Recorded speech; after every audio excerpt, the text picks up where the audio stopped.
100 years ago, Steve Fairbairn made history. 21 crews raced in the first edition of the Head of the River race before he famously said, "My dear boy, it's not a race, it's merely a means of getting crews to do long pieces." Fast forward 100 years and we've got 375 crews gathered for another one of Steve's famous long rows.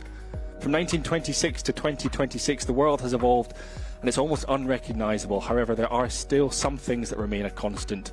Each year, hundreds of crews gather from across Europe on the championship course as the winter season gets set for its crescendo. We've had 99 races and we're just moments away from the 100th anniversary, writing its name into the history books.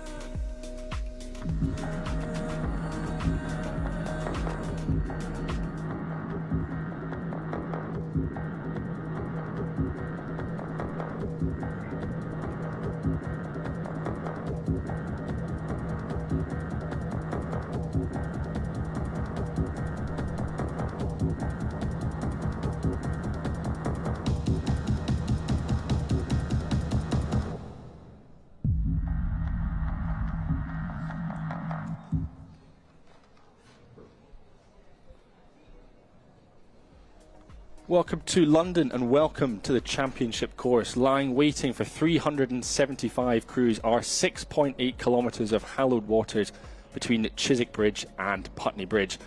The sun is out, the wind is blowing, and we're set for the 100th anniversary of the Head of the River race.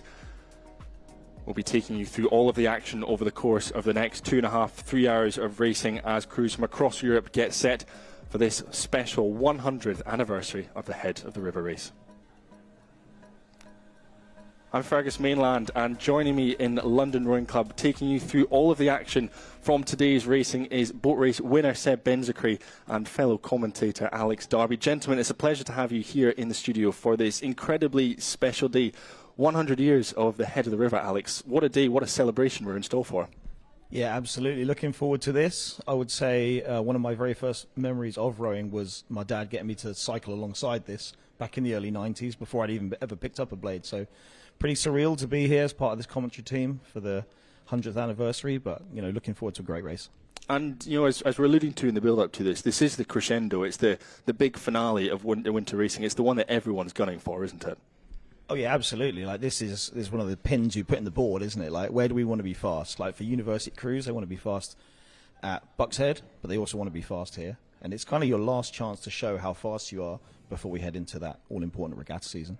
And Seb, you're tideway through and through. I think is probably quite a good description for you. What is it, you know, as you've grown up on the banks of the tideway, what is it that makes this event so special? I learned to row here. I coach here now. Obviously, rowed at Cambridge, so I did the boat race here a few times. But I've never actually done the Eights Head. I've only watched it from afar. But it is a really, really special event. And I think what makes it so amazing is just the sheer quality at the top and then the breadth of competition all the way through the event. I think, it's just such a cool spectacle to see all these different crews from all around the country and all around the world sharing this incredible course together and racing together. I think it's fantastic. It's just, the best part of the sport, really. It certainly is. Well, you've alluded to it a little bit. You've mentioned the course, 6.8 kilometres of it, and I think, Seb, I can think of no better person to take us through the Seb and some of the infamous bends that we've got coming up. Yes, indeed. The championship course, one of the most famous courses in the world, maybe the most famous course in the world. And we're starting actually at the finish line of the boat race, the University Post, coming round the Middlesex Bend to Barnes Bridge, looking to hug the left buttress of that bridge and then down this straight, really, really important straight all the way to this bend, just through Chiswick Pier and around to another straight down the island, the 8, Chiswick 8. And then it's the start of the big Surrey Bend, a really important bend of the boat race, and in the head of the river as well. It takes you all the way through to Hammersmith Bridge, and at this point in the race, anyone who's raced this race will tell you they are not feeling good, and it's still another sort of 2k to go down this straight to Barn Elms and Fulham Football Ground on the Middlesex side, around that last bend, and then it's all guns blazing past the Black Boy all the way to the finish line at London Rowing Club, where we are sitting right now. And actually we'll have a great view of the crews crossing the finish line just through the windows of this commentary box. Just like that, Seb, that was fantastic. Thank you very much. Yeah, that was pretty good, I think. Yeah, very, very impressed. 375 crews, as we've said, will be taking place or racing down this championship course. There are 21 pennants and trophies up for grabs, so there's a huge amount of competition across the draw. Immediately, eyes are often drawn to the top 10, 20, 30, 40, 50 crews. So much competition in amongst that. But I think what's fascinating about this entire draw, Alex, is that there's really something for everyone, isn't there? Oh yeah, absolutely. For some of the elite programs, they're not going to be worried about some of the trophies, but I think it's brilliant that you've got, medium club academic, small academic pennant, club pennants. You've got pennants for crews that are on the tideway. You've got crews that are on the Thames but are not on the tideway. You've also got kind of your regional competitions, and like the Jackson's really hotly contested every year, right, Fergus? Yeah, it certainly is. And we're seeing some of those crews that we will be talking about in great detail on the screen at the moment. Immediately right at the top of the screen, your likes of Leander, your Oxford Brooks, who will be battling out for the Fairbairn Trophy for the head of the river. And immediately in amongst there, your likes of your Thames Rowing Club, London Rowing Club, their top crews going at it for the Vernon. Marlow Rowing Club, of course, they're coming back and going after the Page Trophy, which they won last year.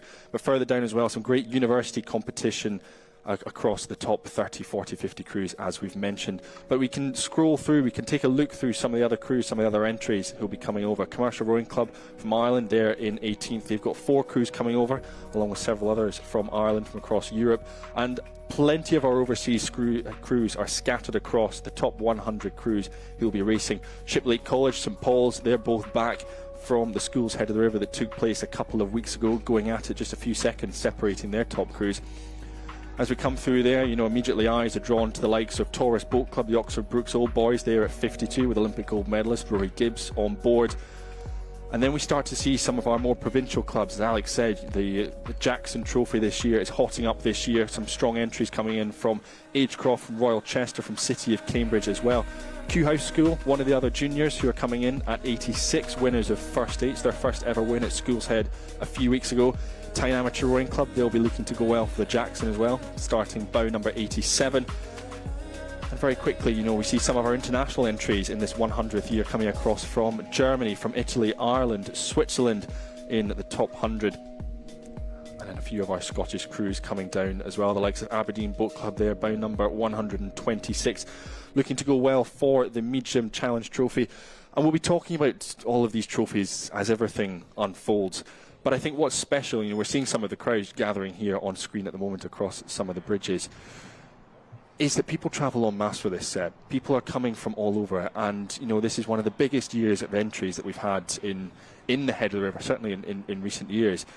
what a fantastic way, as you said, to end the winter season with such a strong entry and such strong support along the banks. Yeah, no, 100%. You know, it's a nice day, all things considered, for March in London, and this is a really, really special event. It's you know, people talk about the boat race and the spectators that it attracts, but actually, you know, the Eights Head, obviously there are a massive number of crews entering, and all the supporters for those crews, all the support is massive, and yeah, you can really feel the energy, I think. Around here in Putney, and then all the way down the course through to Barnes and Mortlake. It's palpable for sure. It certainly is. Well, we're seeing some of our crews warming up and marching at the moment. That's Marlow Rowing Club. We've just seen Bow 206. That's the Scottish Argonauts, special project brought together by Scottish Rowing for their juniors up there who are coming down, making the trip down to the Tideway. We've had the information coming through from our umpires, and that I think this is our umpires now. I think our course is clearing at the moment. We're getting notes passed to us and everything. Course is clearing. We're getting ready to spin First Division, looking to start the 100th anniversary of the Head of the River race at 12:18. So just a couple of minutes behind schedule. But Alex, let's talk through some of those trophies, you know, just at the top of the show. Fairbairn Trophy, Head of the River. What a showdown and what a rivalry has developed between Leander Club and Oxford Brookes in recent years. Oh, absolutely. Like two powerhouse programs. You know, obviously we've got some phenomenal clubs where we are, but, you know, traditionally Leander was where a lot of the Great Britain squad trained when I was a kid. And then obviously it kind of opened up a little bit more. And then for me, Brookes have been like the premier rowing university in the world. I know there's a lot of programs that probably say, no, it's them. You know, like Washington will have a great 8 and just other ones. But like, I just think the consistency that Brookes has shown at Henley Royal over the last, 20 years, nearly? I think you just can't argue with it.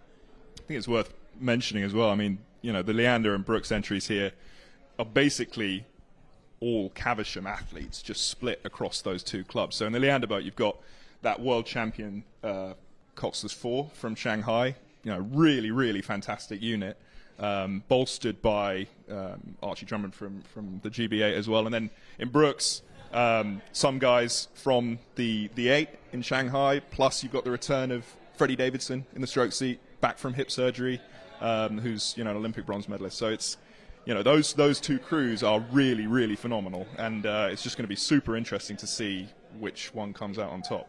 Very, very excited to see that. Yeah, definitely.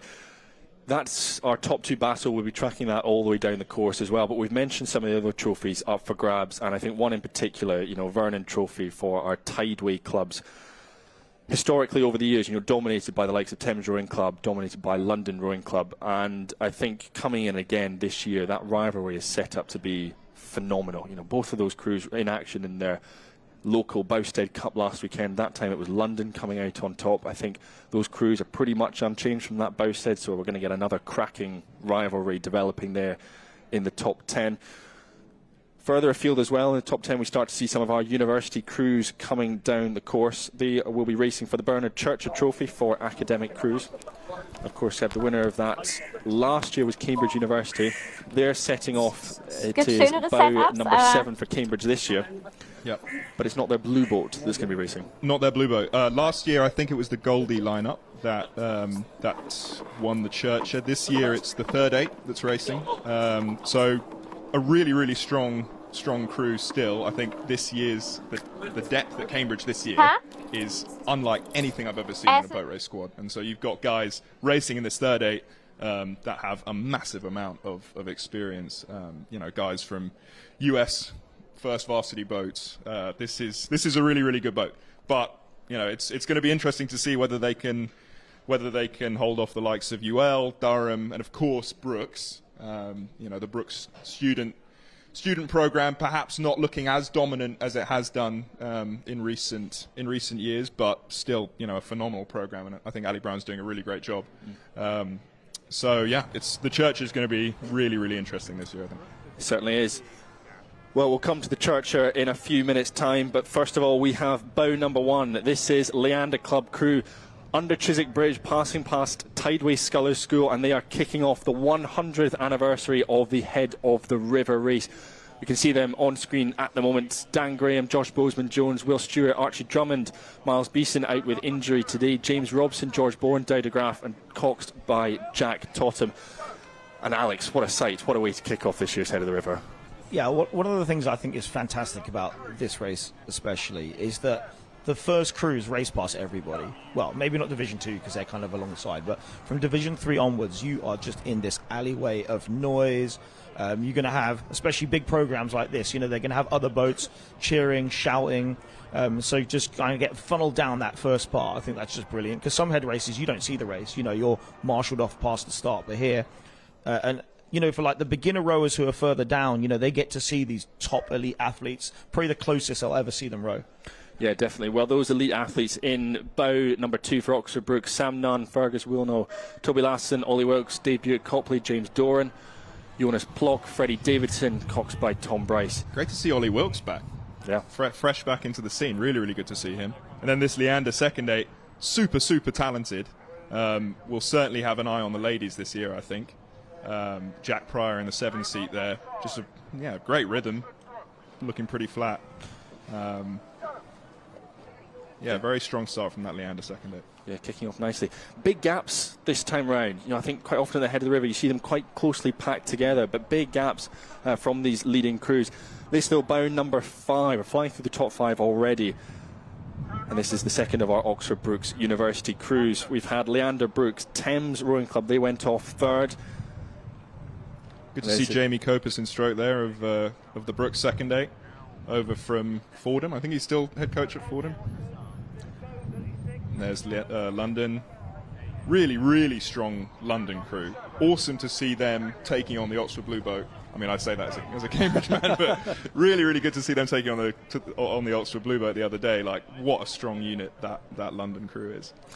Yeah, despite setting off number 6, London Rowing Club, arguably favourites for that Vernon, having beaten Thames Rowing Club just a few days ago in their Bowstead Challenge Cup. Over 3 lengths, I think it was, that they put into Thames Rowing Club's first 8, so in a great position.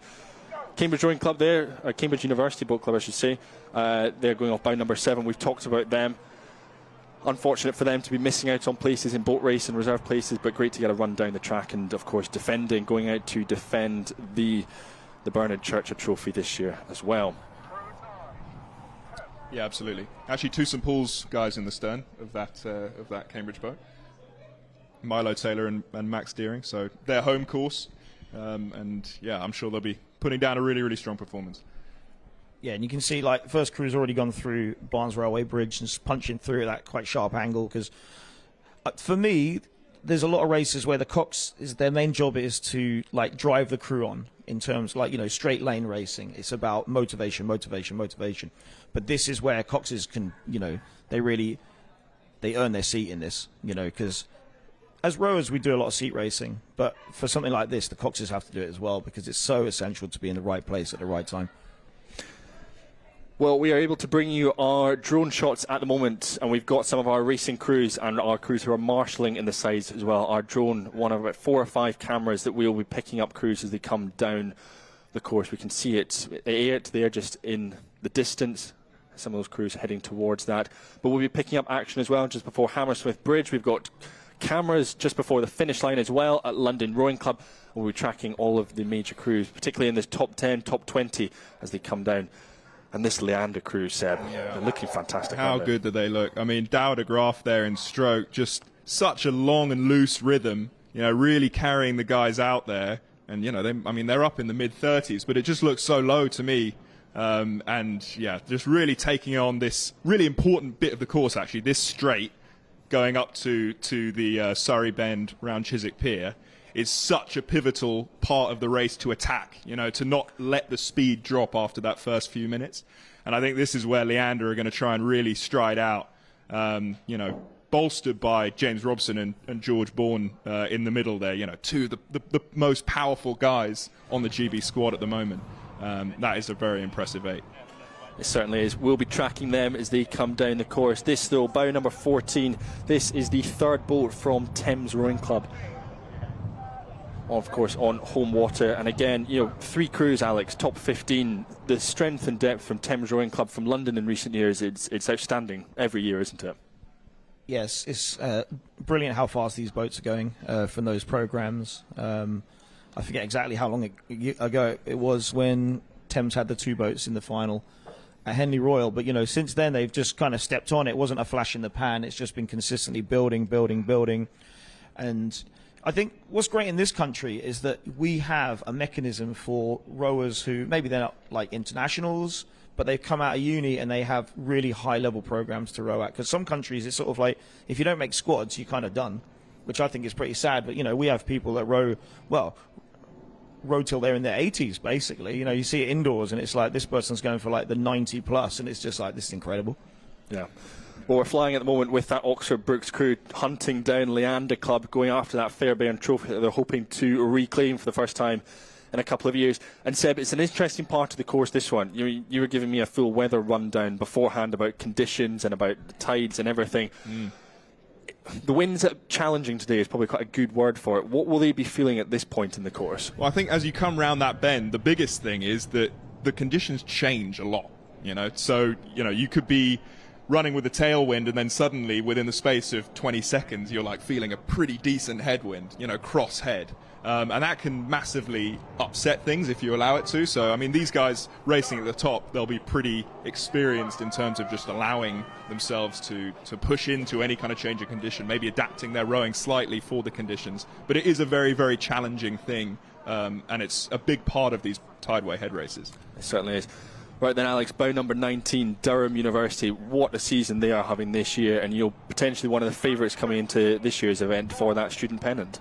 Oh yeah, absolutely. They, Durham champ 8, winner at Bucks Head, super fast. Like they've stepped up this last half a decade. Obviously, you were loving life when Newcastle were on top, but it's not quite as easy nowadays because Durham have really, really stepped up their game recently.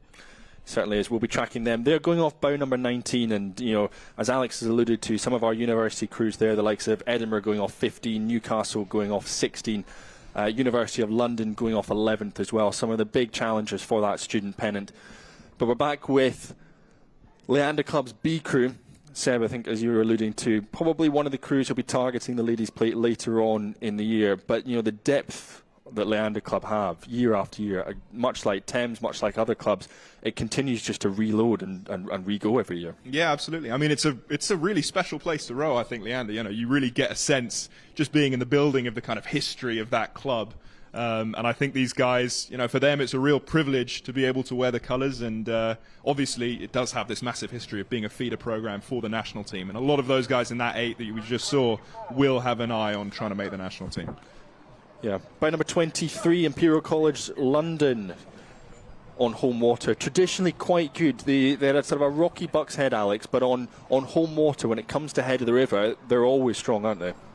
Yeah, absolutely. They're going to be super familiar with this. They were 5th in Champ 8s at Bucks Head, so it's not like they were slow. Like they were kind of up there, but it's not quite the days of when they've pretty much always been the medals. But I think they're building again, and I think they're going to be super familiar with this. Like this is just where they row. This is their bread and butter.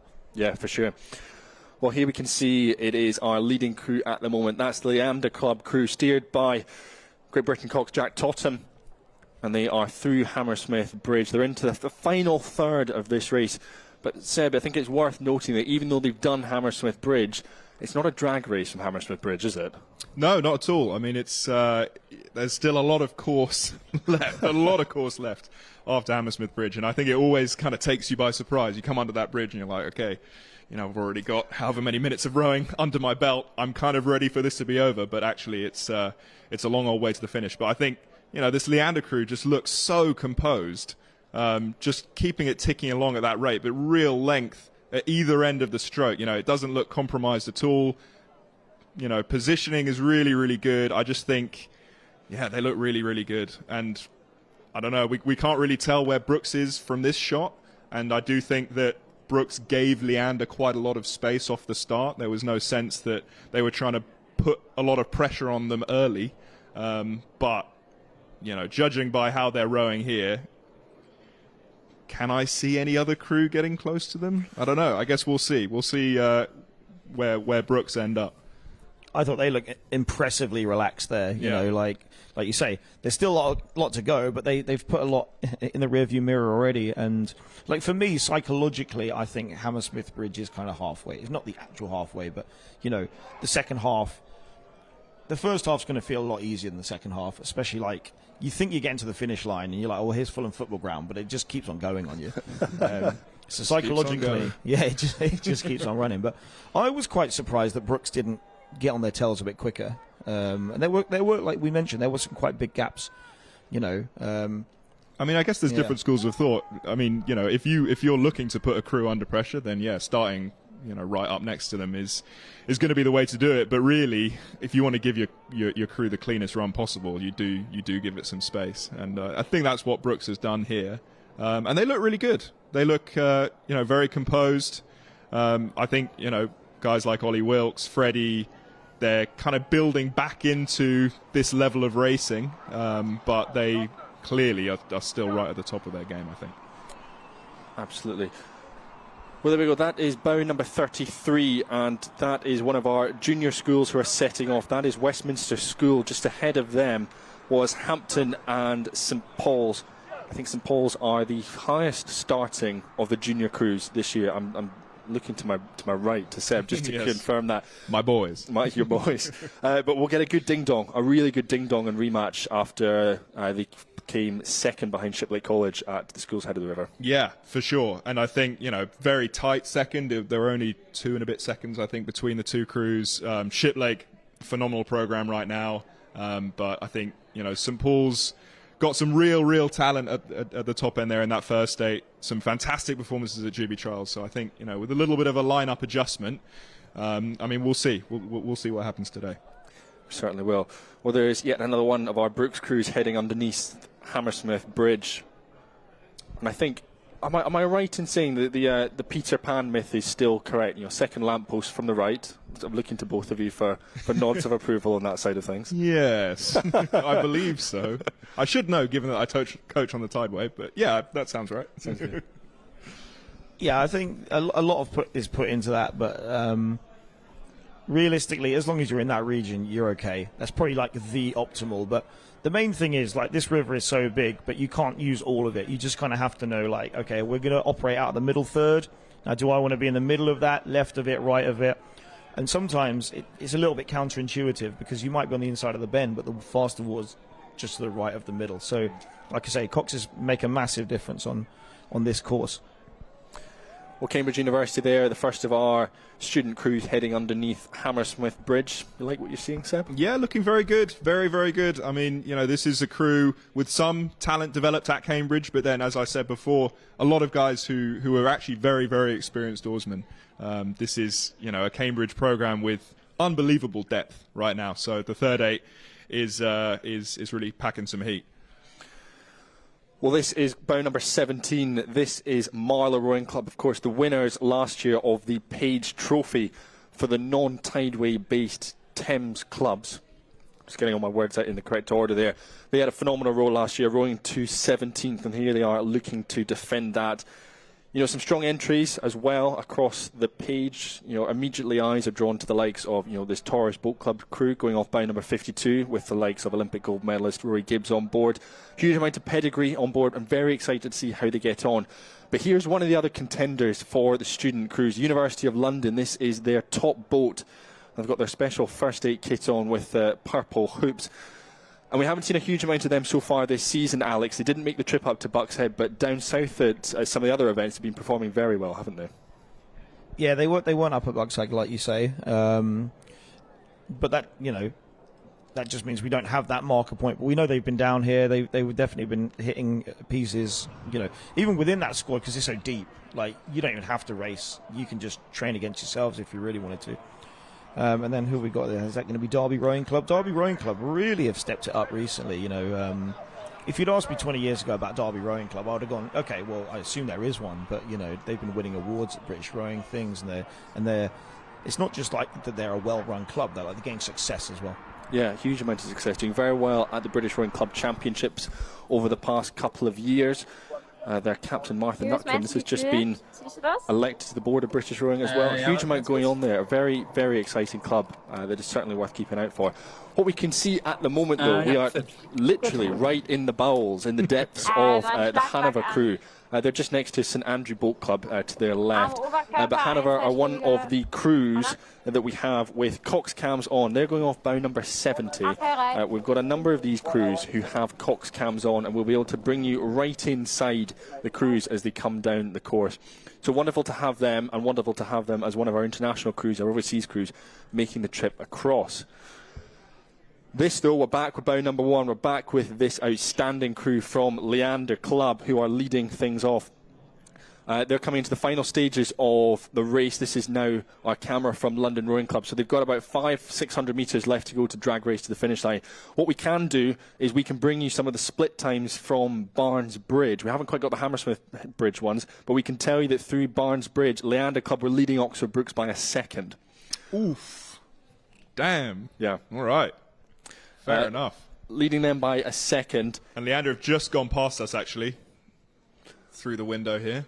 So, about to finish? About to finish. About 250 metres to go until the finish. All right. Yeah, and that camera shot there, like, because it's panning, you just looking out the window, the actual speed of that boat going down the river is impressive. So. Absolutely flying there.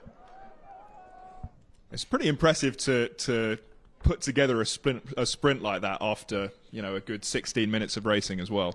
I'm always really impressed to see these crews go up through the gears this deep into a race. You know, I mean, the Brookes crew right now as well, just really driving it out, letting the rate come up. Freddie doing a great job there. David Buick-Copley in 7. Yeah, tempo just rising as they look to try and overturn that Leander boat.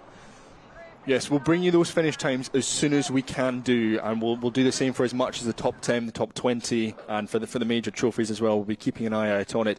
There'll be roars, there'll be cheers for Thames Rowing Club, the first of our crews racing for the Vernon. They're leading out. They came off bow number 3 to kick things off.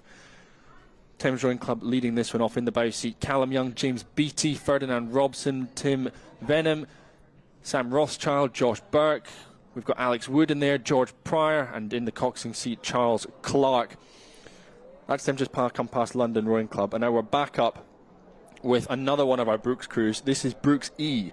So this is bow number 21, Alex, and we're already on to the 5th of our Brookes 8s for the day. Yeah, and actually bow number 22 would have been Brookes F. It's so impressive that you can have that many boats up the top. But the way you get these positions is by being up in the race the year before. You know, you kind of have these sort of protected positions at the front, but it just shows that the depth that your F crew can be in the top 22.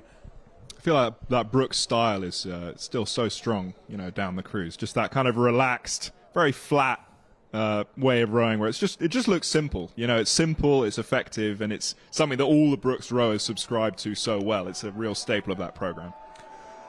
Well, we're getting big cheers, big roars and on the balcony of London Rowing Club, which can mean that their first 8 is coming past at the moment. I think they're just about to fly past us as Oxford Brookes head out of shot.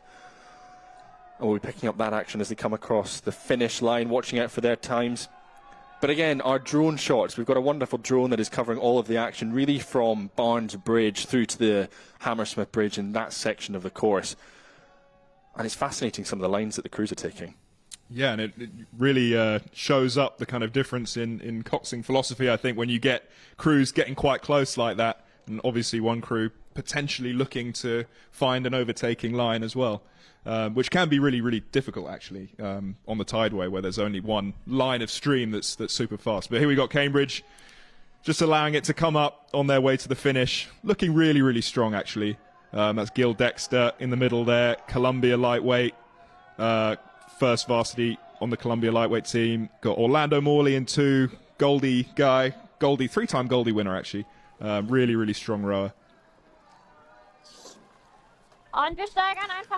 So here we go, we can take you inside the first of our crews with a cox cam. This is bow number 70. This is Hanover.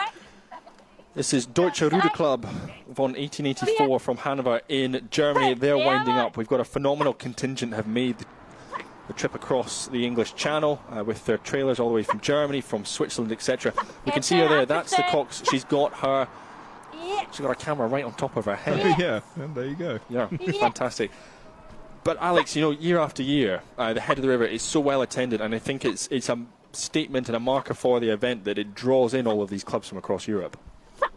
Yeah, I mean, I'm really glad that they put it on their calendar and think it's worth the trip, because, you know, for a lot of clubs, okay, you just stick your boat on the trailer. It's not that far, but you know, these guys, either they're going to borrow it, so there's a logistical issue on that.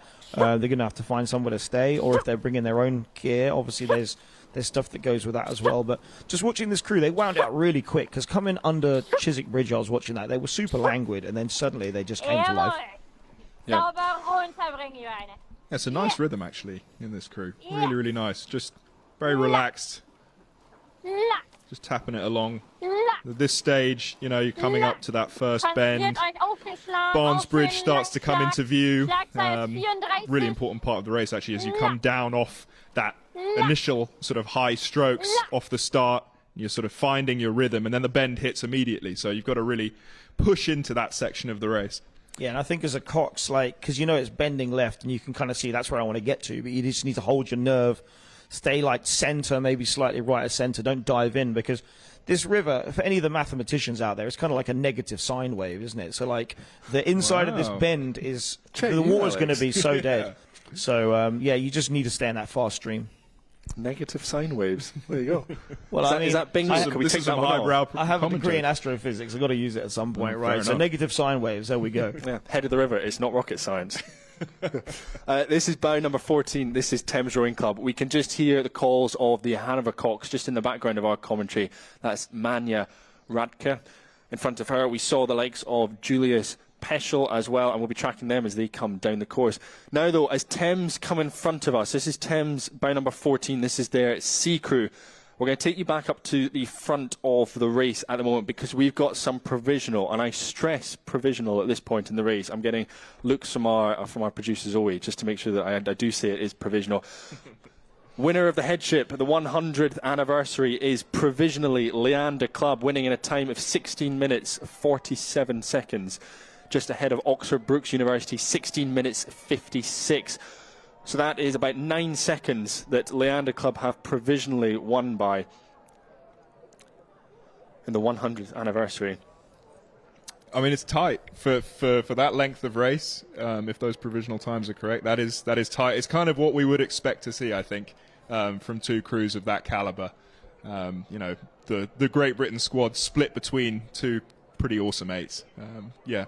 Great to see them competing so tightly. Yeah, really outstanding. I should say at this point on our special iPad that we've got 3 results in. We've got Leander, we've got Brookes, and we've got Thames Rowing Club. Bow number 1, 2, 3, and so far they're finishing in that order, 1, 2, and 3. So we'll refresh that every so often to bring you the results. But this is bow number 18. This is the crew from Commercial Rowing Club Ireland, all the way from Dublin, winners of the overseas pennant last year, and they are back again this year. They've got 4 eights coming across. It's their largest ever entry into the head of the river, and looking phenomenally strong at this point in the race. Really strong, really feisty. You know, it almost reminds me of the kind of Italian style, like quite low down, a lot of bodies. High rate, yeah, really attacking it. Great to see from Commercial. Yeah, really strong from Commercial. Large Irish contingent coming across Hanover. We can still hear the calls from at this point in the race, but we've got crews, you know, Shannon coming over. We've got some of the Dublin universities have made the trip across, and we're following them as they come down. But Alex, I think at this point it's worth just taking a bit of stock. You know, we've had our first couple of big hitters have come down the course, but as we said at the top of the show, you know, we can see hundreds of boats still marshalling, and there are still pennants to be won right the way from bow 1 to 375. But they've still got to wait to actually get onto the course and race. Oh yeah, absolutely. Like, this is Chiswick Steps, just like in the back of that picture, and these crews are still just sitting and waiting. And for anyone that's not really familiar with it, there's multiple divisions that are split between the Middlesex Bank and the Surrey Bank.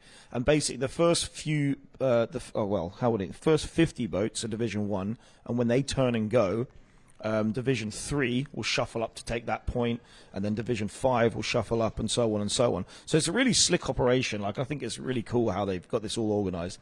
And just a big shout out to all the marshals that are in the boats out there keeping everyone safe, because the stream is really quick. Like, if you let your nose poke out a bit, you can get spun around and thrown onto the race course. So it can be pretty chaotic and hectic, but at the moment it just looks really calm out there, which is what we want.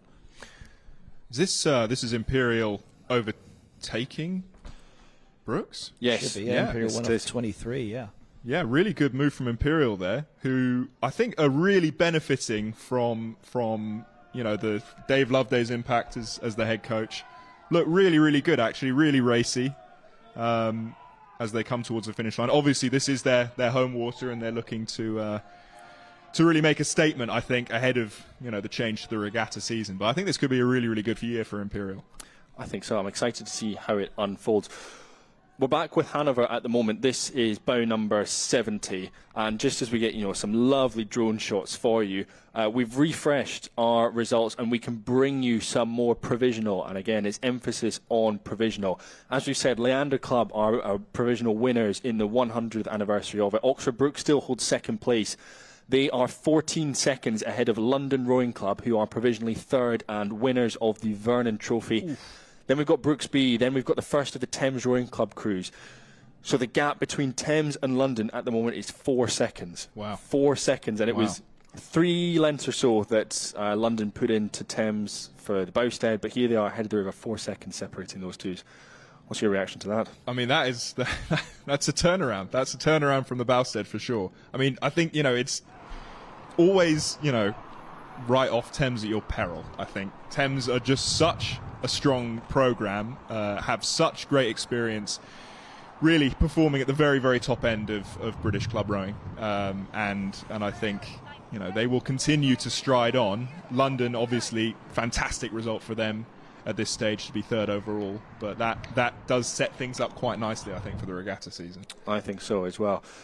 We just saw the likes of Westminster School going off, Imperial College. They're now on screen, going with them nicely. We've got the likes of Dulwich College. We've got Kingston Rowing Club there on screen, which I think means that we're probably somewhere in around, Kingston Rowing Club, bow number 58, Imperial College, bow number 56. So a great row there so far from Kingston Rowing Club.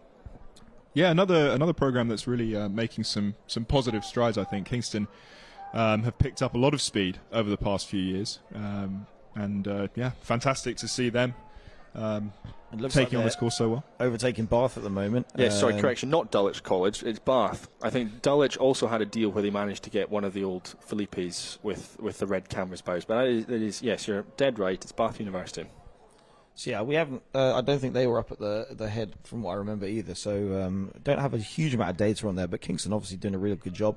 And then like Kingston, Imperial, Bath, like getting close together. This is the racing we really enjoy watching when it starts to cluster up a little bit. Obviously, we've got the very fastest crews at the front, and they're unlikely to overtake each other. But as we get towards like the big bulk of it, there's a lot of overtaking, and a lot of the crews I've coached, it's like, we overtook 4 crews, we overtook 3 crews. We got overtaken once, but we overtook 3 others. So I think a lot of crews they look into how many crews they can leapfrog, and it really helps. Hampton School there, they are going off bow number 32, which means St Paul's should be, if everything's going to plan, hurtling towards the finish line as well. There's another one of our Kingston Rowing Club crews there, ticking along nicely.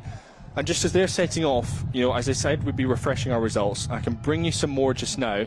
I'll just refresh it one more time for this whilst we bring it up. As we've said, London provisional winners of the Vernon, and then taking you through the top 10, it's London 4th, Oxford Brookes B 5th, then it's Thames Rowing Club in 6th, Leander B 7th. So fascinating that London Rowing Club have gone out and beaten that Leander B crew. London's B crew finish 8th, Oxford Brookes C go 9th. And Oxford Brookes C, that is their academic crew, which puts them down as provisional winners of the Bernard Churcher Trophy. Wow, fantastic. Yeah, there you go. Back on top for Brookes. That'll be a huge boost to the program, I think.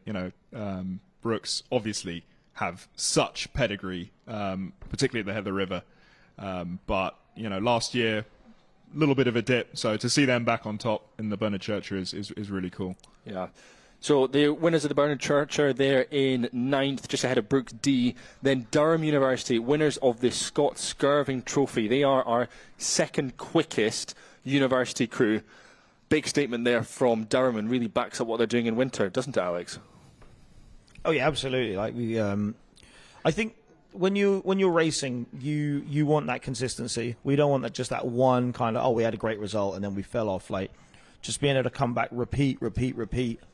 I mean, that's the key. But got caught a little bit out by the question just because watching this race in here. So, you know, super close. This is what we like. Yeah. No, I was just like, this looks like the boat race. Obviously, different colours and such. But, you know, I think if I was this trailing Cox, I'd probably be trying to get out of this dirty water just a little bit. But, you know, this is what you want. Like, as a Cox, you can just be like, okay, you know, give me another seat. Let's take up. You know, that's what you want to do. Or if you're the crew in front, you know, you're trying to hold or press away. But it's like the race is within the race, isn't it? That's the key. And I think those are the things that are the most memorable. So we're back with our Hanover crew. They've, of course, got the Cox cam on them. And they're coming up to Hammersmith Bridge at this point in the race.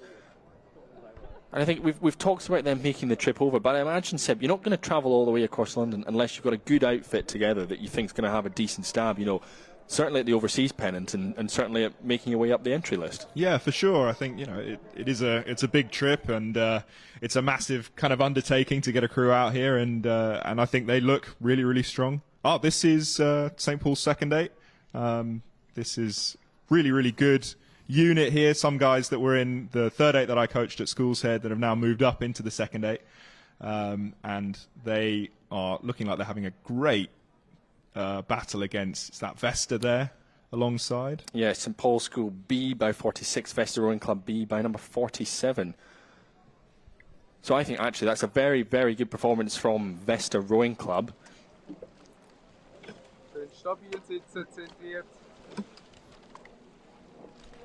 We can head back up to the start. You know, we're at the stage in the race now where we've got crews at the finish, crews in the middle, and crews still heading off the start. This is C Club, all the way from Switzerland, bow number 121. Just warming up at the moment. I think just to their left is Quinton Boat Club, you know, the recently refurbished Quinton Boat Club. Just in time for when all of the boat race crews land there next weekend. There'll be no building work or anything going on there. Yeah, but it looks amazing, the new work done on Quinton. Really, have you been up to have a look? I've just sort of seen it from afar, but it looks really, really cool. Yeah. And yeah, it's great to see Swiss club crew, such a strong sort of club rowing scene in Switzerland as well. So really looking forward to seeing what these guys can do out on the course. C Club Staffa, Switzerland. And let's just have a moment now just to listen into their build as they come up to Chiswick Bridge.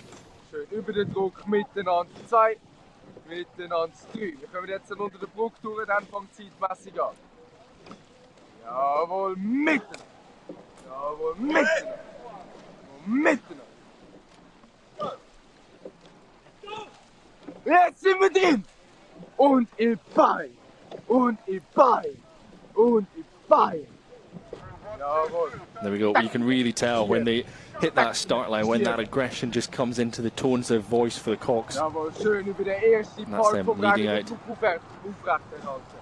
David Appenzeller there in the stroke seat, Janis Jucker behind him, Nino Pifaretti in the sixth seat, and that's them on the course for the head of the river. Nice aggressive coxing here. I like off that. the start. Really, really good. And gosh, what an armada we've got coming down the course at the moment. I think that's one of our crews from Kingston Rowing Club, still battling it out with Imperial, who we saw up at Hammersmith Bridge. We can bring you some more provisional results, though, at this point. We've had St Paul's across the line, provisional winners of the Open Junior Pennant. However, we've got a change in the rankings for the overseas pennant because your provisional winners at this point in the minute are University College Dublin Boat Club. So, Commercial Rowing Club, despite their depth, despite their 4.8s that they're bringing across, have been knocked off their perch by University College Dublin, which just adds to the drama, adds to the excitement of it all. I mean, UCD, another really, really great club, and have had some impressive performances at Henley over the last few years. So, you know, definitely very strong Irish crew there. Yeah. And they'll be training next to each other, you know, on the Liffey in Dublin, those two crews. You know, Commercial there, you've got Neptune based there, who we'll be seeing as well. UCD, and they've got Trinity College over in there. You know, a really active scene there in the centre of Dublin. I think some good rowing going on. Speaking of good rowing, Alex, I know you enjoy your matchups and everything that's been going on the stream, but Q House at the moment. Say, man, yeah, I've just been watching Q House put the pump on City of Cambridge there. Like, it was just visibly moving through. So they get to just press off City of Cambridge, who started one in front of them. And, I mean, that's City of Cambridge's B crew, but they also get to push off of Hammersmith Bridge as well. So I think at that point in the race, just having that kind of perk up of like, oh, my, we're overtaking. All right, let's go kick them in. Oh, actually, and we're at Hammersmith Bridge, right? Great momentum running into that last portion of the race. It's actually a exciting club as well, Q House. I mean, obviously the win at School's Head, but you know, Q House came out ahead of Eton's first day at School's Head. You know, that's some real serious speed for a pretty new program. So just awesome to see them, and I think they row fantastically. Very, very well drilled at Q House. Yeah, like being part of the university sector, like, you know, we have a couple of athletes that have come through Q House, and it's cool that, you know, they're creating athletes that are then on their next stepping stone. And, you know, then being part of the university, you've got so many alumni at different clubs, and that's going to be the same for everything. So, like, you know, we're kind of in that middle, but it's great that we've got these school rowers into university, and they might, you know, they might row this at school, they'll row at a university, then they'll join a club afterwards and row it again. So just getting it from so many different sort of, like, pennants, trying to, you know, imagine you just won as a junior, won as at the university, then you won. Like, maybe you go somewhere and you win the Jackson, and then you're like, actually, you know, I'm going to join a Tideway club, win that one, and then maybe go for headship. That's crazy, like, how you can just awesome amount of opportunities, win all those things. Yeah. Yeah. Well, we're back with C Club, back with the Swiss, and we just passed underneath Barnes Bridge for them. And Seb, it's a fascinating position for them to be in, because it really looks like they've closed up nicely. This is, of course, the Swiss crew, bow number 121. Closing up on St Andrews, yeah, and it's a hard position because obviously, you know, you want the best line, you want that fastest stream. The C Club Cox probably isn't that familiar with the river, so presented with a very hard challenge now of how do we keep, you know, a good line down this river while also trying to overtake St Andrews, and it's hard, and you try and get the crew in front of you to yield, but they often don't do it particularly effectively, and so then it's like, okay, how do I get past this crew as quickly as I can? And then obviously the other crew has the impetus of then trying to push off you. So often these things can result in actually some really tight racing once a crew is caught up to another crew. Well, I sort of asked the question probably to both of you at this point. You know, we've got the Swiss, you know, on the right-hand side of your screen trying to come up, and obviously the bend advantage is going to swing round. But whereabouts on the river at this point do they actually want to be? Do you think? I would say the St Andrews Cox is probably on the slightly better line at the moment. You just want to be a little bit towards Middlesex here. So C Club is probably a little bit out too far to the right, I would say. I don't know if you agree with that. Yeah, I'd say at this point just a touch, but at the same time, like, you want to get around this crew. If they can clear this crew soon and then just tuck a little bit left, because you don't want to be too far away from Chiswick 8. You know, I mean, there was a Worcester Uni crew that managed to sort of sit onto Chiswick 8, which is not what you want. So you don't want to be that close to Chiswick 8, but you don't want to be like a million miles from it, like, you know. But they're going to hold. You want to hold your nerve. How good is this? This is brilliant. Oh, jeez. But you got to win the clash. If there's a clash coming, you got to win it. I feel like in a head race you really don't want to clash at all, but that's actually a pretty good piece of Cox in there. Yeah, fascinating. I think just at that point, just before they came together, both Coxes seemed to be away. Just a little touch of the rudder away to avoid any kind of calamity. And actually now I think C Club have a really nice line. They're going to, you know, come slightly over. Ooh, they're coming quite far over towards Middlesex. I think I would just run it the way you're going, but yeah. Hopefully, once they're well clear of St Andrews, they'll just come over a little bit towards Middlesex, and then they'll start that sort of gradual turn around the Surrey bend, and then they're down onto that straight, the all-important straight. I call it the St Paul's Straight. And just coming into I don't know if anyone else calls it that. But, some people might call it the Latimer Upper Straight or something. No, it's a Paul Straight. That C Club was the front of like five European clubs. So this is, I think this is Berliner Ruder Club getting involved as well. And they're flying past St Andrews, Berliner Ruder Club. Yeah, they're moving. Yeah, they are moving fast. Yeah, they're eating up a lot of ground on C Club as well. Yeah, they went off 122 as as Alex was saying, 123 just behind them, it'll be Commercial, their Seaboat. And then 124, Real Club Maritime de Barcelona from Spain. And then we've got Wiener Club Pirat from Austria. And then 126, Aberdeen Boat Club all the way from Scotland. But that's bow 82. That is the Seaboat from Newcastle University Boat Club making the trip down. And I'm happy. I can see that. I'm just happy to see the lads. Newcastle doing pretty well at the moment, I would say. Yeah. How are you feeling about the state of the program at the moment? Optimistic. Yeah. I think, particularly at the top end, I think in their first 8 this season, 4 incredible athletes who I think could be shaping together, a very nice Prince Albert 4 for later on in the year. It was their speed and their Cox 4 was such that I think, and I'm looking for Alex's verification here, they beat all of the Coxless 4s at Bucks Regatta, or they were very, very close to like the top one. But either way, their Cox 4 is going as quick, if not quicker, than the Coxless 4s. So the top end speed is outstanding. I don't know that for sure, but that does ring a bell. Yeah. So I think they were absolutely shifting. Yeah. 148 there, another one of our crews. That was Heinrich de Laak from the Netherlands. Beautiful pronunciation. I said it quickly, I said it with confidence. Oh, you did great. But further back down, we've got, that is Westminster School and Minerva Bath. Westminster 106, that's their Seaboat, and Minerva Bath 108 leading off. Back to Q House here. Just really, really long at this stage of the race as well. It's just great to see how technical these guys are. I mean, it's I can't really overstate how impressive it's been to see this program step on so quickly, and now to be winning the first States of School's head. It's really, really impressive. Really impressive. Well, speaking of impressive, there's Tideway Scullers. That wasn't going to be my link, but it links very nicely. I think that is one of their 89. I think that could be one of their junior crews that are racing. Bow number 89 for TSS. I know that's one of their open crews, but TSS, a large number of 8s they've got racing across the junior club pennant as well.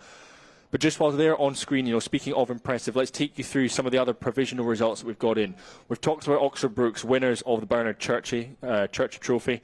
We've got Durham University Boat Club, winner of the Scott Skirving Trophy. Marlow Rowing Club, defend the page. University of London, winners of the Thames Valley Trophy for the academic 8s in the Thames Valley. St Paul's are your provisional winners of the Open Junior Pennant, and they beat Shiplake by about 12 seconds. Wow. That is a turnaround. That's a big turnaround. That is a turnaround. I know Bobby Thatcher, the head coach of St Paul's, will be really pleased with that result. I think School's head was a bit deflating for the program, but to bounce back like that is really quite impressive. Well, there's that Shiplake crew coming off the water, second provisionally in the Open Junior Pennant. And this Shiplake crew will also bounce back. I mean, they're a very, very strong unit, real talent in that Shiplake boat. And they've already proved their speed, so I think this rivalry is far from over. Certainly. We've got some fascinating things to come out later on in the year. We just saw bow number 152. That was Lady Margaret Boat Club celebrating 200 years of their rowing club last year. But this is Thames Rowing Club, and this is the first of our women's crews racing here at the head of the river this year. And Thames Rowing Club, I think this is going to be fascinating to see how far up the rankings they can get. They've got their moustaches on, obviously, because it's the head of the river. But it's a formidable crew, this one. Yeah, absolutely. And the Thames women's programme is kind of unparalleled, really, in British club rowing. They have produced however many wins in the Wargrave, now in the Bridge at Henley as well. And they are just going from strength to strength. So, yeah, we'll be really interested to see how far up the leaderboard they can come today. Yeah, Olympian Chloe Brew on board as well. We've got some more overtaking. This is a fascinating section of the course, this, from Barnes through to Hammersmith. We're back with our Swiss crew. That is C Club, bow number 121. That's them in the, I think that's them in the Empacher in the middle of the course. Yeah, they're in the middle. And I think that's Berliner on this side, and Emmanuel School on the far side. So it's getting pretty tasty because that line was getting a bit close to the right buttress of Hammersmith Bridge. But we'll see what happens in the next few seconds. So Und Hammersmith, ja, Obviously, the Emmanuel School Cox knows exactly where they want to be. So looks to me like, yeah, you know, we talked second lamppost. That's where C Club are. They've managed to go take the second lamppost. Yeah, they've held a really, really good line under a lot of pressure here, C Club. And they've also, I think, kind of held Berliner Ruder Club at bay to some degree. They looked like they were really storming up through, but C Club have found a really good rhythm and pattern here and look to be just pressing on. So we're overhead at the moment. Now, at this point, we're going to make a seamless change over here. And sadly, Alex, I'm going to have to ask you just to pop your headphones down and your microphone. I'm going to sub you out momentarily because joining us in our studio in London Rowing Club, it is our provisional winners of the Vernon Trophy. It's London Rowing Club. I'm delighted. Actually, I think, Seb, I'm going to have to ask you to vacate as well. I can't believe you've done this. I know. We've got Stu Heap, head coach of London Rowing Club, and we've got Rory Copus, who was coxing London Rowing Club A to 4th place overall and winners of the Vernon Trophy. You know, a fantastic couple of weeks for both of you, for the whole club.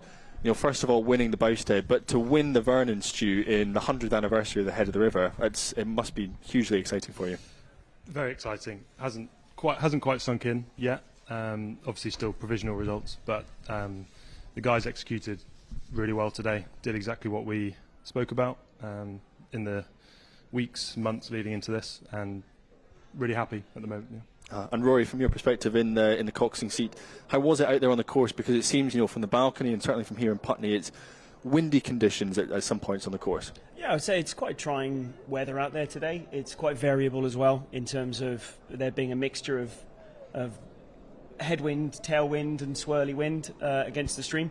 So it's been a really good race all the way through. I think a strong showing from start to finish. Just being able to sort of maintain the fundamentals in the tough weather, I think that's the most important thing. And it's been a big couple of weeks for London. You know, big win in the Bousted against Thames in the first stage, and then to back it up again this week with a win and, you know, top 5 finish as well. What's that been like, managing this squad and getting them ready for 2 strong performances in back-to-back weeks, Stu? Yeah, I think we've been building up to this through the winter. We've had a really good run from January and February time this year, and at the beginning of the season we said that this was going to be a key focus for us.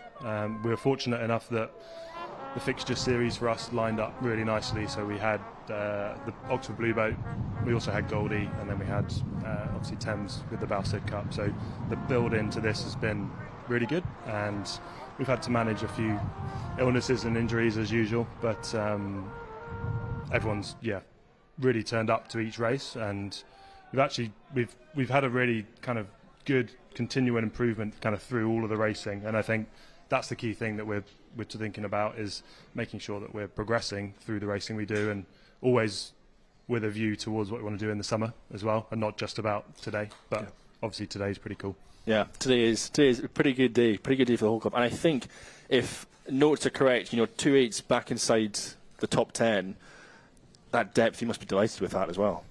Yeah, really good for the second 8. They were 8th last year, so they started off 8th this year, and they've pushed up a place, I think. Is that correct? They have, yes. 7th, yes. They're 7th. They're 7th, today. Yeah. So, and also, you know, really close behind the Thames crew. So for us, you know, Thames always do really well at the head, and they're a really tough competitor.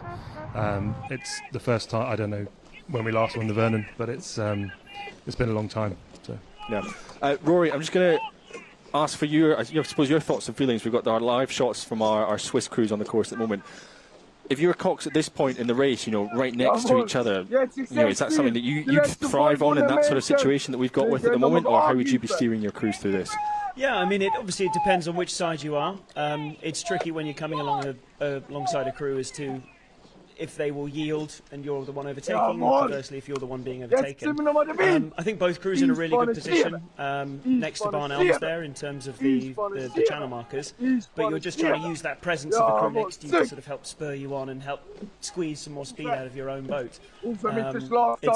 It's great to be alongside another crew, and obviously from a London Rowing Club perspective, the Bousted is a really, really unique opportunity for those not in education like the Oxford and Cambridge crews to experience that kind of long-distance boat race and close-knit match racing. And I suppose finally, for both of you, what does the next few months look like as you build towards summer? Because a fantastic outing in your first day today. Where might we be seeing London Rowing Club featuring over the next few weeks and months, and what projects might you be building towards? When I spoke to you earlier in the year, Fergus, I think I was quite clear with what we wanted to do. Obviously, we won the Thames Cup last year, and we've got a lot of the won the Thames Cup and the Wyfold last year. We've got a good bunch of those guys still here. The plan is to try to step up to the next level. We're targeting the Ladies' Plate with our strongest guys, and Thames Cup. We've got to go back and try to defend the Thames Cup as well. So that's the focus for us, along with Wyfold, probably another intermediate boat on the men's side of the programme, obviously, and then there's the women's side where we're targeting the POW, the women's POW. Yeah. I don't know what that's going to be known as properly going forward, but obviously it's Princess of Wales and the Wargrave as well for the women. So really exciting times coming up for the club. Fantastic.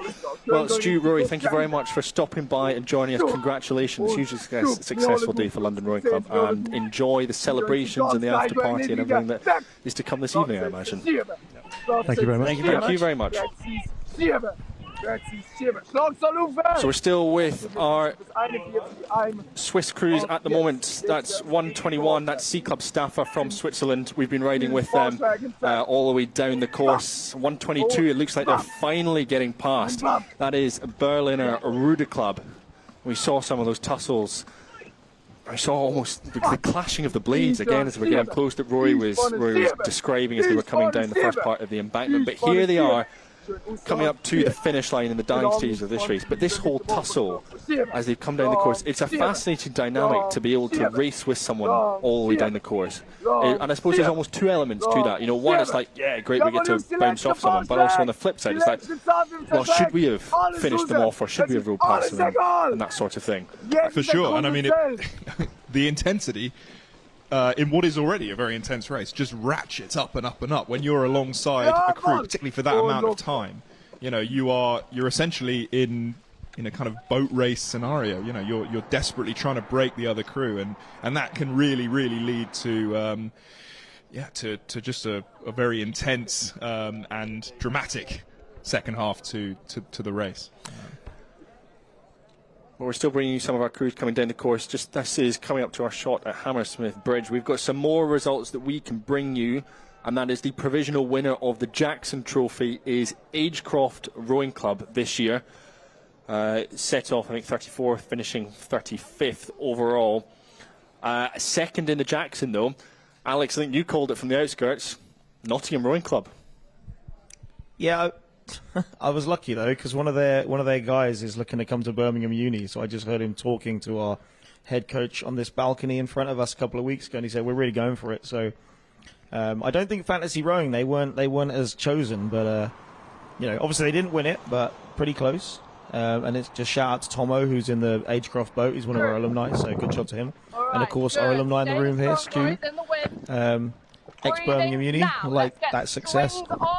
There you go. Well, third provisionally in the Jackson as well, St Andrew Boat Club from Edinburgh, but this is number 164. This is St Aidan's College from Durham. This is quite interesting. I wasn't expecting this. The stroke seat here I used to coach at the Lees School in Cambridge. He now has a bit more facial hair, which is great to see. But he went off to Durham and is now stroking this crew, this Durham college. They grow up so fast. They do. Wow. It's a real blast from the past. So that's Elliot Hassler, correct? That is indeed Elliot Hassler.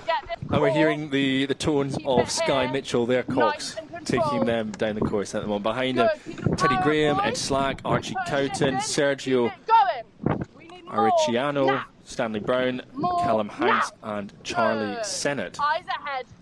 Focus on the person in front of you. And looking strong. I mean, this is a really big trip to make for a Durham College crew. And you know, I think they're tackling the course really well. I actually remember watching Elliot race with the Lees at the School's Head one year, and that was his first trip down to the Tideway, I think. So great to see him. You know, he'll be one of the more experienced guys in this crew, and I think he's doing a great job. I actually had these guys down. They are down for the small academic pennant, and I think they could be one of the favourites for that. You know, they were one of the standout colleges from Durham, racing at the likes of Rutherford Head, Tyne New Year's Head, Tyne United Head this year. And I think you get a lot of those colleges will travel up, race at Rutherford Head, and they were one of the standout ones. Also in this category, you know, like South College Durham, there's Van Mildert, University College Durham, all racing in this pennant, as is Butler College from Durham as well. So a lot of them making the trip down, but it was St Aidan's who were nearly a minute ahead of South College Durham at the end of November. So I think we could be looking, he says, you know, touchwood commentators curse, but we could be looking at one of the top crews for the small academic pennant. Yeah, well, really exciting, and I think, you know, they'll be buoyed by that internal competition from within Durham. I think college rowing at Durham and at Oxford and Cambridge as well, such a strong history, and so much rivalry there. And it really, you know, becomes like a core part of their university experience. So really, really cool to see them sort of battling out on the championship course. Well, we can still hear the cocks just in the background at the moment. We can bring you some more. Again, it's all provisional. Everything's provisional. We've said, of course, Agecroft Provisional Jackson winners. Shannon Rowing Club from Ireland, provisional winners of the Medium Club pennant at the moment.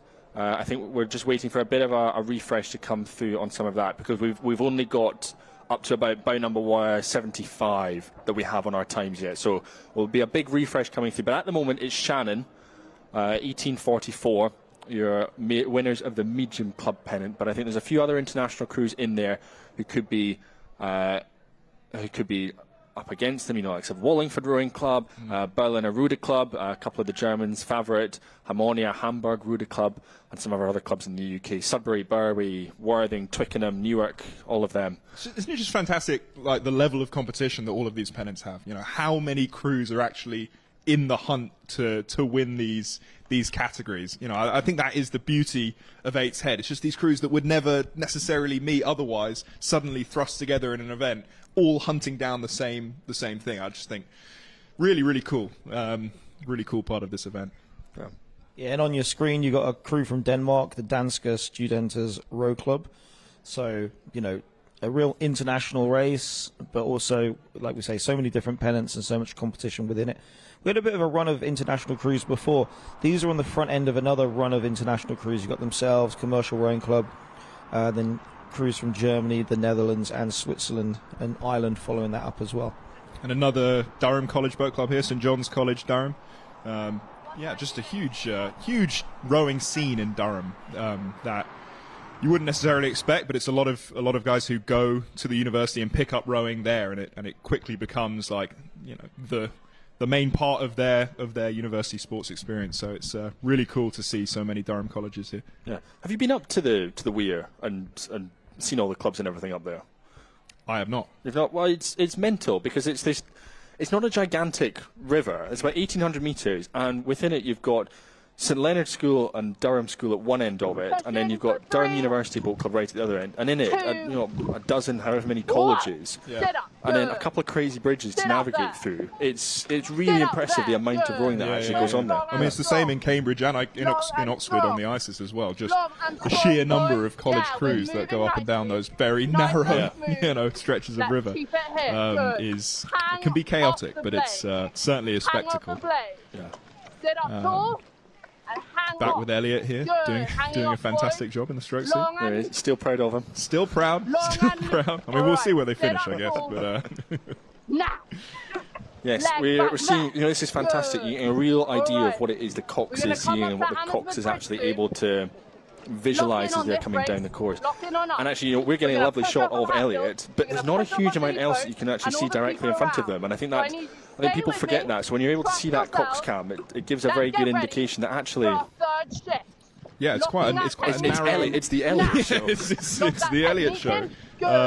And it's a hard job, you know, to cox for that length of time, you know, to try and find ways to keep, you know, the rowing, the pattern good, to keep the motivation up, to try and keep the intensity up. Coxing on the championship course and coxing a head race of that length is a real challenge. And of course, you have the steering on top of that. You're trying to find that right line. So I have a lot of respect for any cox that takes on a race like this. I think They're in a slight tough position in terms of where they started. You know, if you look at the crews in front of them, you've got Oxford Uni, you've got Liverpool, Sheffield, Nottingham Uni. There's like a run of pretty good intermediate caliber university programs, and they're trying to punch up there as a college program.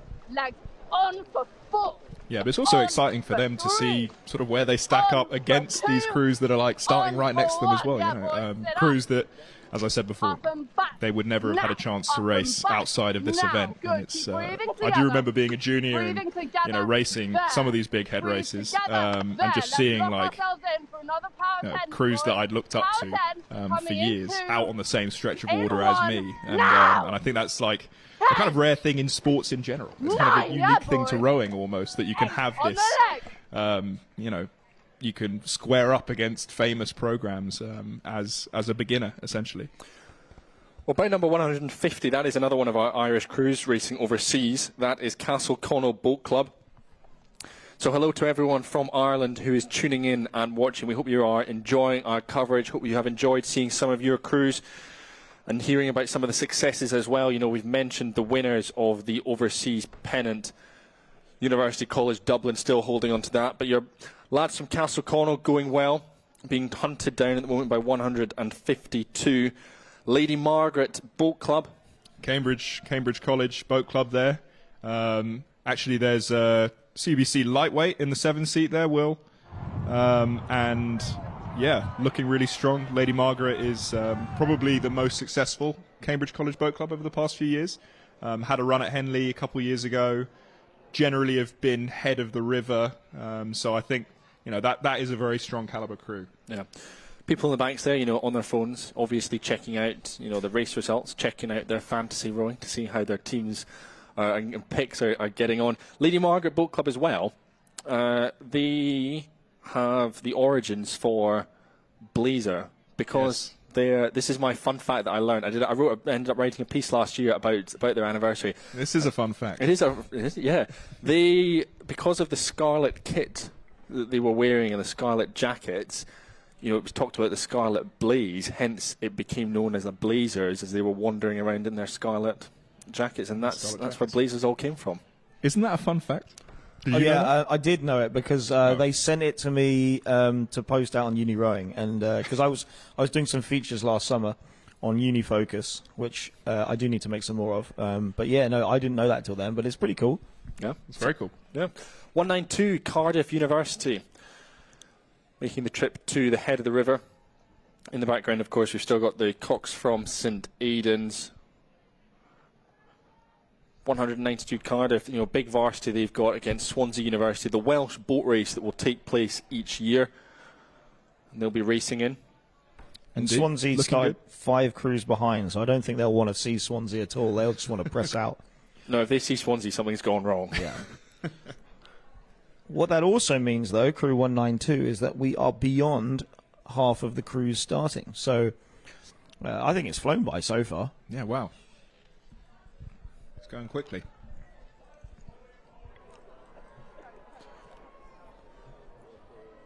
So this is bout number 177, Pembroke College, Oxford. Again, another one that actually I should have recognised from their distinctive pink kit. But again, you know, Seb, you're talking about the success of Lady Margaret, Pembroke College, the original college of Erin Kennedy, Paralympic champion. Oh, there you go. Yeah. There you go. I think they're. I think maybe Annie Anazakis is in Pembroke. I think you're right. Yeah, yes. She's a 4-time blue now, about to go into her 4th boat race with the Oxford women. So yeah, definitely a club with a lot of pedigree. A lot of pedigree. So back down at Putney Embankment, our camera is on the balcony of London Rowing Club. And this is a couple of crews from the north. One, the leading crew at the moment, that is one of the Edinburgh University Boat Club crews being chased down by what looks like University College London. So I'm getting my colours mixed up. It's not Durham University Boat Club. That's University College London on the waters at the moment. And we will just bring you these pictures back as and when we are able to do so. But it gives us a good moment just to run you through some of the reminders, some of the crews who are leading our pennants at the moment. Leander Club, of course, provisional winners of the Fairbairn Trophy. Second place, Oxford Brookes. Third place and winners of the Vernon. We, of course, heard from Stu Heap and Rory Copus from London Rowing Club. Oxford Brookes, winners of the Bernard Churcher. Durham University, provisional winners of the Scott Skirving Trophy. Marlow, they take the Page. University of London take the Thames Valley. St Paul's School, winners of the Open Junior Pennant. UCD still holding on to that overseas pennant title. Winners of the Jackson, still Agecroft. While the Medium Club Trophy has moved around a little bit as we've had some more results come in, and that is now Minerva Bath Rowing Club. While Aberdeen Boat Club, winners of the Small Club Pennant. Fantastic for Aberdeen. Really good rowing, actually, up in Aberdeen. You've got Azra up there as well. So, you know, a city that produces pretty consistently good crews. And, yeah, great to see them taking home the Small Club Pennant. Provisionally, I guess. Yeah, for sure, for sure. You know, we've had some great storylines coming out of it already, and actually we are just going to be hearing from a couple of athletes from Durham University Boat Club in just a couple of minutes' time. But I suppose for both of you at this point, some of the headlines, some of the standout performances, what do you think the two of them have, or for the two of you, what do you think some of them have been? I think for me, well, actually, the Durham guys are here right now, but I'll just say the Bernard Churcher fight looks really, really interesting. I think there's a lot of great crews in the hunt, and you know, fantastic result for Durham.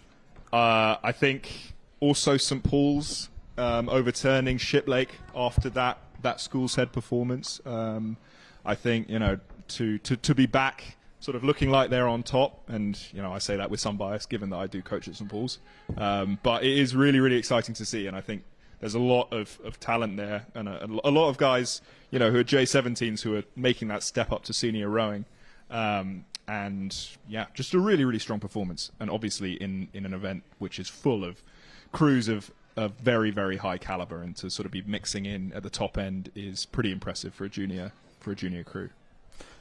Yeah, and just looking out the window, I've just been watching some of the university crews come past, like Liverpool, Sheffield, Nottingham, because that's really where my interest lies. But at the top there, Leander winning by, we think, about 9 seconds, and that time was about 20 seconds quicker than last year's winning time. So quite rapid out there today, and obviously just any win for our alumni I enjoy. So London winning and Agecroft winning is all good in my books.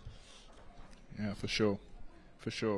I think, you know, that London and Thames fight as well is going to be really, really interesting. And I guess it's, you know, there are a lot of intermediate athletes mixed into those top London and Thames crews. So, you know, looking towards the ladies rather than the Thames Cup. But it's just cool to see two clubs operating at such a high level.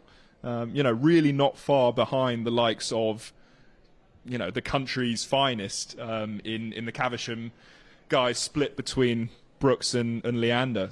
So it's a really cool place for club rowing in the UK to be, I think. Yeah, it certainly is. Well, we've got some of our trophies that we've mentioned so far that we've seen. We have some other ones coming up that we are particularly looking forward to, you know, particularly some of the beginner trophies. We've got beginner club, we've got beginner academic to look out for as well. You know, some of the clubs like Vesta Rowing Club particularly strong on that side of things. We've also got, on the academic side of things, we've got Nottingham University and, you know, Imperial College London going particularly well, and they will be coming up as the afternoon of racing unfolds. Now, though, at this point, I'm going to have to ask you, the two of you, to vacate your seats again. Again? Again. I know, second time up. You can't be serious. I know. I'm sorry, gents, because I am thrilled to say that joining us in our studio, we have got two of the crew from Durham University, our provisional winners of the Skirving Trophy. We've got their Cox Alex Gentry, and we've got from their 7-seat William Morgan Jones. Delighted to have both of you joining us in for a chat today. And I suppose, Alex, first of all, congratulations, provisional trophy winners at the head. What a performance. You must be thrilled with that. Yeah, completely thrilled by it. I think it's one of the best performances that Durham University has had in many years. So the fact we were able to perform this year especially is something really special to us.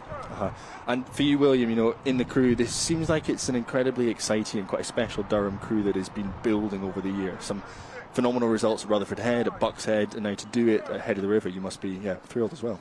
Yeah, pretty chuffed. It's the best result we've had in the past few years. I think the goal was always to go top 10, just managed to get it today. So, yeah, happiness all round. Managed to win the Skirvington as well. So, yeah, we'll be drinking happily this evening. I suspect you will.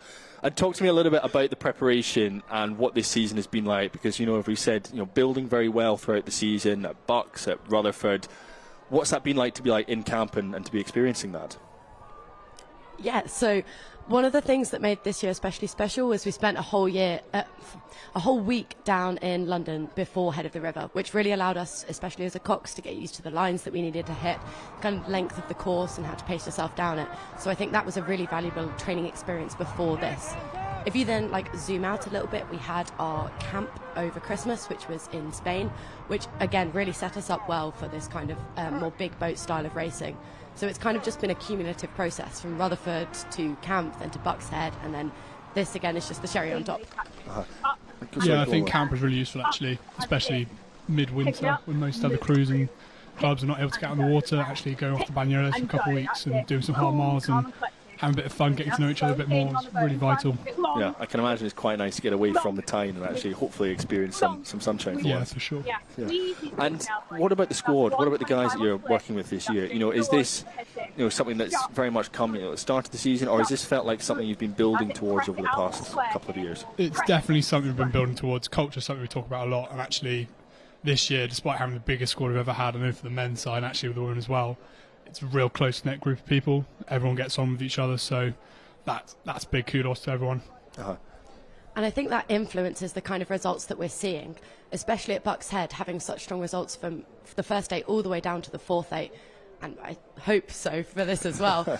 I think that does come from the close-knit culture that we've developed through the rest of the season. And what's it been like working with Will Fletcher over the past couple of years that he's been there? Oh, he's great. He's got a very brutal training attitude. Make sure you crack on with it, get the miles done, do a high quality, lots of consistency.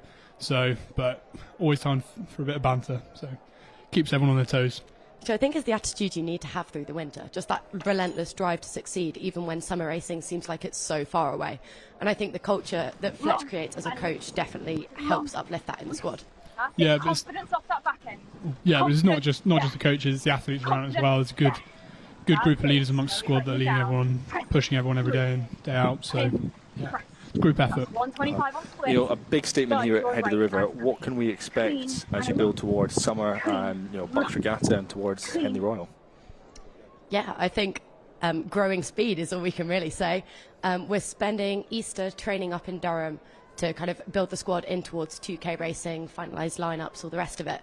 So I think it's just about keeping the high that we have now into the summer season, kind of transferring our long range, obviously 5K speed, into something shorter, stabbier, punchier, which I think the Easter training block really allows us to do nicely. Yeah, all gearing up towards Bucks. That's Durham's thing, try and win the VL and actually step on the championship 8s as well. That's the goal towards the Temple and the Island. So whole squad mentality about building the 8 speed. Yeah, fantastic. Well, what was it? Was it 2021? Was that the last time Durham was in the Temple final? No, it was 2022. We made the semi-finals, got knocked out by Washington. So, but yeah, that was a good crew. So it's building on each year, basically, trying to do better. Fantastic. Well, congratulations on performances today. Provisional winners of the Skirving Trophy. And yes, as you say, we'll allow you to go and enjoy your beers, enjoy your celebrations this evening. But really excited to see how you build towards the summer racing. Congratulations. Thank you very much. You. Great stuff. Well, lovely to hear from Alex and Will there. We're back at the moment up the course with Vesta Rowing Club. This is 237. They're just kicking things off. Vesta Rowing Club F, of course, racing in the Vernon Trophy, amongst the various other things here at the head. We can welcome Seb and Alex back in after they've been rehydrated and refueled. It's great to be back. It's lovely to have you back.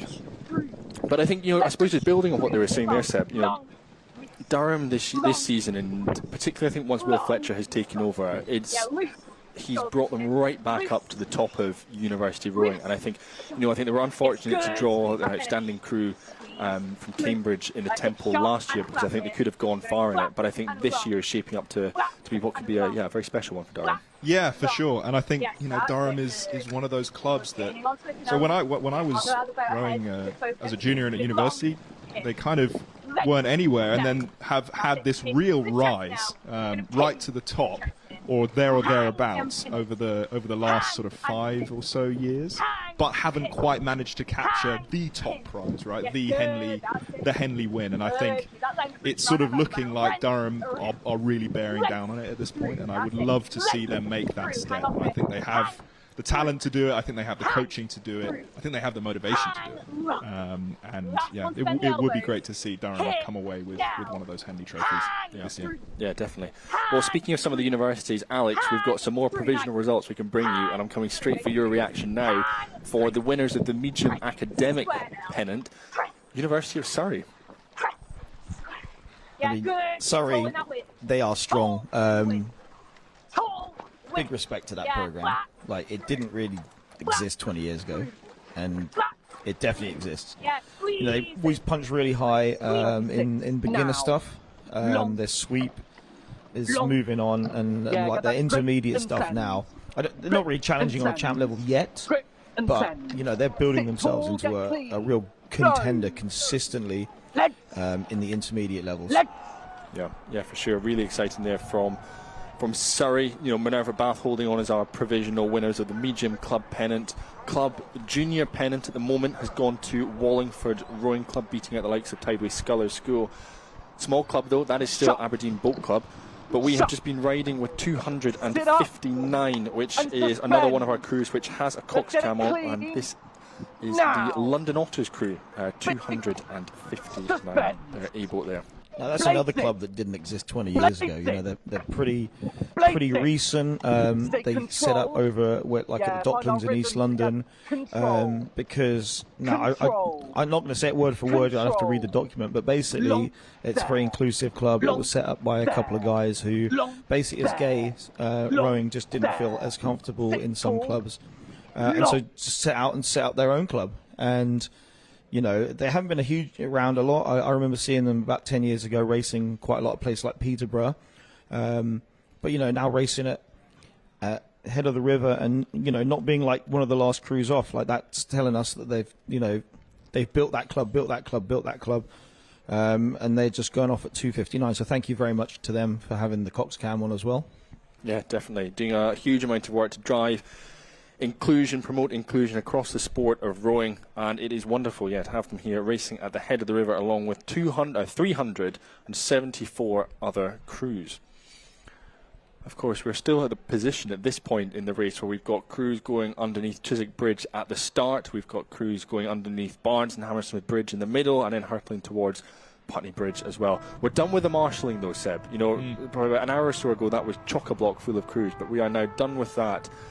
And just enjoying the final block of crews going underneath Chiswick Bridge. Yeah, I mean, it must be a real headache for the marshals trying to organise several hours worth of marshalling. So it must be quite a nice relief when finally all the crews can pass under Chiswick Bridge and then get spun and head down towards the start. But we are very much sort of in the latter stages now. But the crews, still absolutely putting everything into this race, and I think we'll see plenty of interesting races develop over the next sort of few hundred crews. I suspect so. Well, speaking of some of those crews as well, City of Bristol Rowing Club, your winners of Masters B pennant provisionally, that's coming in there. Winners of Masters C, Roy Verheiniging de Lac from the Netherlands, and winners of the small academic pennant, St Aidan's. Wow, there you go. There you go. Great job, Elliot. Great job, Elliot. And the rest of his crew. And the very good point. And the rest of his crew. Sorry to the rest of his crew. There we go. That's some of the others that are coming in just now and coming in. We're about 180. We've probably got half of the results have come in so far. So we'll continue to refresh that to see how that changes. But as we said, that's all provisional for the time being. But again, we're now back at the position where we've gone past, we've done Chiswick, that's Chiswick Pier just there. And at the moment, I'm just trying to get a feel for who we're flying over the top of. But it's a unique position for these Coxes at the moment, and some big moves on the rudder. It's exciting, isn't it? Yeah, you just heard a call. Someone, maybe it was a Marshall, maybe it was a Cox, just screamed, "Stay on your line." Not sure who that was to, because it looks like both crews actually just swapped over stations. But yeah, it looks like crew 246, City of Sunderland, is bearing down on, is that Sons of the Thames? Sons of the Thames. Yeah, and we'll be looking to overtake on the inside of this Surrey bend and then down the straight past the island. So this is, and probably City of Sunderland now a little bit too far over to Surrey, so out of the fastest water, which might give Sons of the Thames that little bit of a boost, and then if the momentum shifts, if Sons of the Thames feel like, actually, okay, now we're moving away again, right? We've sort of weathered the storm of Sunderland charging at us. That can really sort of change the race for both crews. So it's quite an interesting position to be in, and if Sunderland want to make the most of this, they really need to charge down this straight here, make the most of the straight, try and get their bows in front of Sons of the Thames. Yes, call through. So we're back with Vesta Rowing Club. This is the Vesta crew 237, who are just a little bit further up the course than the crews that we've just been seeing and chatting about. But again, right in there, right in an absolute tussle at the moment with their crew that is next door to them. Some big, important coxing decisions to be made, Alex. And I think just looking over, I think that is Twickenham, isn't it? Do you think your eyes are better than mine, Seb? I think that is Twickenham Rowing Club. Yes. 237. Yeah, 235. Twickenham Rowing Club B. Sit up, swing it through. Sit up and I think as a crew, it's how much do you trust the Cox? Because it was really tight on those blades and that last bit we were watching, but this is part of what it is. Head of the river, there's a lot of marshalling. That's part of this race. There's the course itself. That's part of the race, and there's all your opposition that you're around. It's just part of the race. The crews who are best equipped to deal with those different variables that are thrown at you, the ones who are going to be the quickest. So what we got here, we got side by side, and the thing in rowing, just make your boat go fast. That's the key. Obviously, you want to go past another crew, but there's no point just being we have to just get ahead of this crew, and then you take your foot off the gas. You get ahead, but then your speed's gone. So you want to get past and keep going, and that's part of what the Cox is doing as well. You can kind of be within the race, we want to get past them, but once that's done, all right, now it's goldfish, all right, we got to go again. We're in the next section. We said when we got to here in this race we were going to do this, so we are going to do this now. Yeah, you can actually just hear the Cox calling the push off the bridge, and I think Vesta have done a really, really good job around the outside against Twickenham there, just inching up. Now looking to break clear as they go through Hammersmith Bridge, and clearly they've targeted this part of the race as a point where they're going to make their major move. And they're on a good line as well. They've managed to push Twickenham quite far to Surrey, and actually I think Vesta are in a really, really good point of the river where they're actually getting quite a lot of that stream. Yeah, well, just with some of the spectators on the side there, he's really careful that his Santander bike cost doesn't keep adding up. I was thinking that. That was immediately where my thought process was. Yeah. Same with the line bikes. You sat with the line bike. Your priorities are in order. Yeah. This is London you were living in. This is crew number. Didn't quite see which crew number it was, but I think that was 219. That was St Cuthbert's Society Boat Club. Brilliant. I'm glad that your eyes are better than all of us. We know that we've got a lot of people listening in and watching. Hello to everyone who is tuning in, across the UK, across Ireland, and across Europe, enjoying our coverage. And we would like to do a special shout out to Team Bath, all of the Bath University Boat Club crews. We know that there is one proud mum who is watching on and enjoying all of the racing. So we hope you are enjoying our coverage of the 100th anniversary of the Head of the River race. We've still got plenty more crews to come down the course. And we're back up at Hammersmith Bridge. That's the St Paul's School the slipway that we've just seen. Hampton School just going into the background as well. And this looks to be, I think this is our Sunderland crew that we are riding with, who previously we know came past the likes of Sons of the Thames. Yeah, I think that's a good shout. I think that's 246. Yeah, looking really good. Quite loose, quite relaxed at the front there, but picking it up nicely. Just like a nice, pretty consistent rhythm for this stage of the race. And, you know, it can't be overstated, really, just how taxing this race is. And by Hammersmith Bridge, you will absolutely be hanging on for dear life. So to make it look that calm and composed, I think, is a real testament to the quality of that Sunderland crew. Yeah, for sure. Well, here we are with London Otters. We'll just take you through that crew just now. We have got in there, we've got Aaron Saxton, Lawrence Harvey, Hugo Gilbrand, Daniel Desmond, Dennis, Jack Langham, Scott Leslie, Michael James. And we are looking at Christopher Hutchins, and we are hearing from Kieran Adams. Very aggressive performance here from Kieran Adams. Really, yeah, really light. He's woken up, he's had his Weetabix, and he's feeling dangerous this morning. Exactly. But it's you know, it's such an important thing for the Cox to be that aggressive over a course like this. You know, if the energy ebbs even for a second, you know, you feel it in the crew, and you need to feed off the energy of the Cox.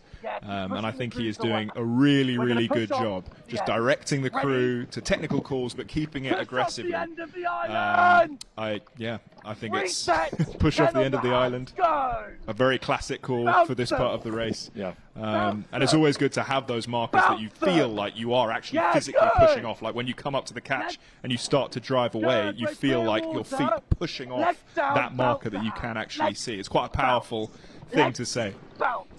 And I'm loving this coxswain. This is the coxswain you want. You know, it's like this person is really leading this crew, like you say. Like, it's aggressive, but this feedback is not just like just screaming and shouting for the sake of it.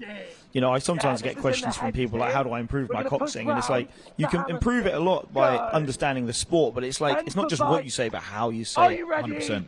100%. Yeah, and it's finding that balance of keeping it technical around calls that are actually going to make the boat feel better, going to make the boat row better, but doing it in such a way that everyone stays racy, right? Everyone stays super aggressive, super fiery, and that's the challenge of good coxing. And I think Kieran's doing a really good job here. I think he's a real asset for this London Otters boat. We are, boys. Legs down, shot. Love that call as well. Show them how special we are. Just anything to buoy the crew with this sort of sense of pride, like show them who we are, you know. Show off a little bit. I think he's absolutely striking the right notes here.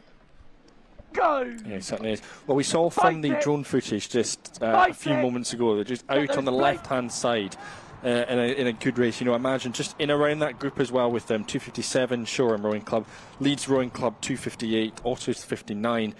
60, that's Runcorn Rowing Club, and behind them Furnival, then Lee, and then Vesta Rowing Club as well. So that's sort of the crews who are out on the water in that group at the moment.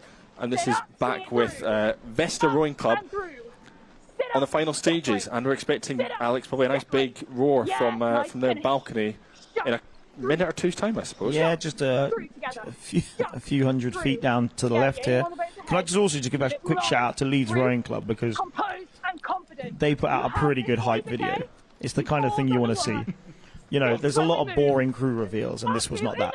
So if you haven't, go check out Leeds Rowing Club's, featuring a bit of an AI picture of the Gavinator, which was unreal. So yeah, go check that out.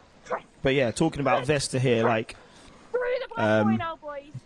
we saw them earlier on, and they're just committed the whole way down. That's what you want to be. You have to be committed to this course. There's no room for like fear or just like caving in. You just got to commit to this 6.8k. Yeah, I mean that is the crucial thing about a head race like this. It's going off with the right intensity, and then basically doing everything you can to hold that intensity, to hold your hand in the fire. That's the kind of common analogy, right, with rowing. And it's a really hard thing to do over 7 kilometers. But the crews that are able to stay on that level, to keep attacking, you know, stay on the red line, those are the crews that come away with the great results in a head race. It doesn't even have to feel that good. It's like, are you being aggressive enough? Are you racing it hard enough? You know, or are you kind of slipping into a bit of passivity? And it looks like this Vesta crew is really attacking it, and they're probably taking a lot of inspiration, I guess, just from the fact that they are rowing past their own club, right? They want to show their club as good a performance as possible.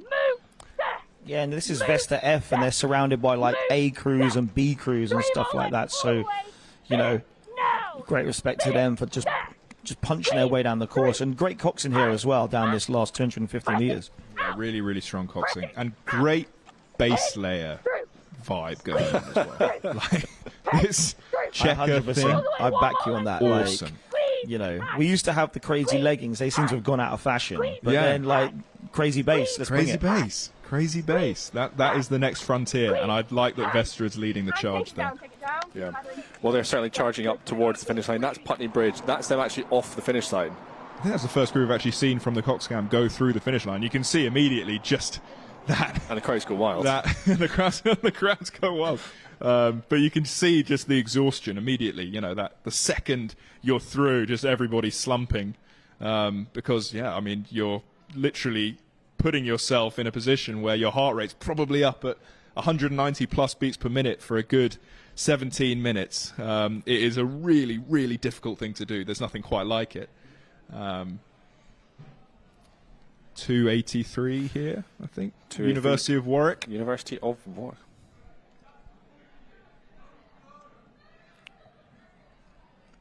Yeah, 283. The University of Warwick. This is their beginner men's boat. This is their novices. I haven't had a huge amount of racing just because of cancellations and that sort of thing throughout the season. But they have had some racing out at the likes of Runcorn Head a few weeks ago, where they won their category. So stepping up from Runcorn to the head of the river. I tell you what, if this is their men's novice first aid, I think they're looking in fantastic form at this point. They're looking really good. They have, I mean, they have the fundamentals down to a T. You know, it looks well organised. It looks pretty set. You know, it looks pretty stable. There's not a lot of pitching around the boat. Everybody's got, you know, full control over their weight and their handle. I think, yeah, it's a really good performance actually. And Warwick, you know, not known necessarily as one of the big rowing universities, but I think this is a really, really good performance from the beginners. I think Warwick, nominally there are kind of rivals, being also from Warwickshire, like ourselves, but they don't get out and race as much as I'd kind of like them to. It's not that we're going to go race them like match racing or whatever, but they got a bit of a windy river, but they always put out pretty good crews. So I would love them to just get out on the circuit and just, you know, just build their rep. But it's a really good university, like academically, so they get a lot of really good.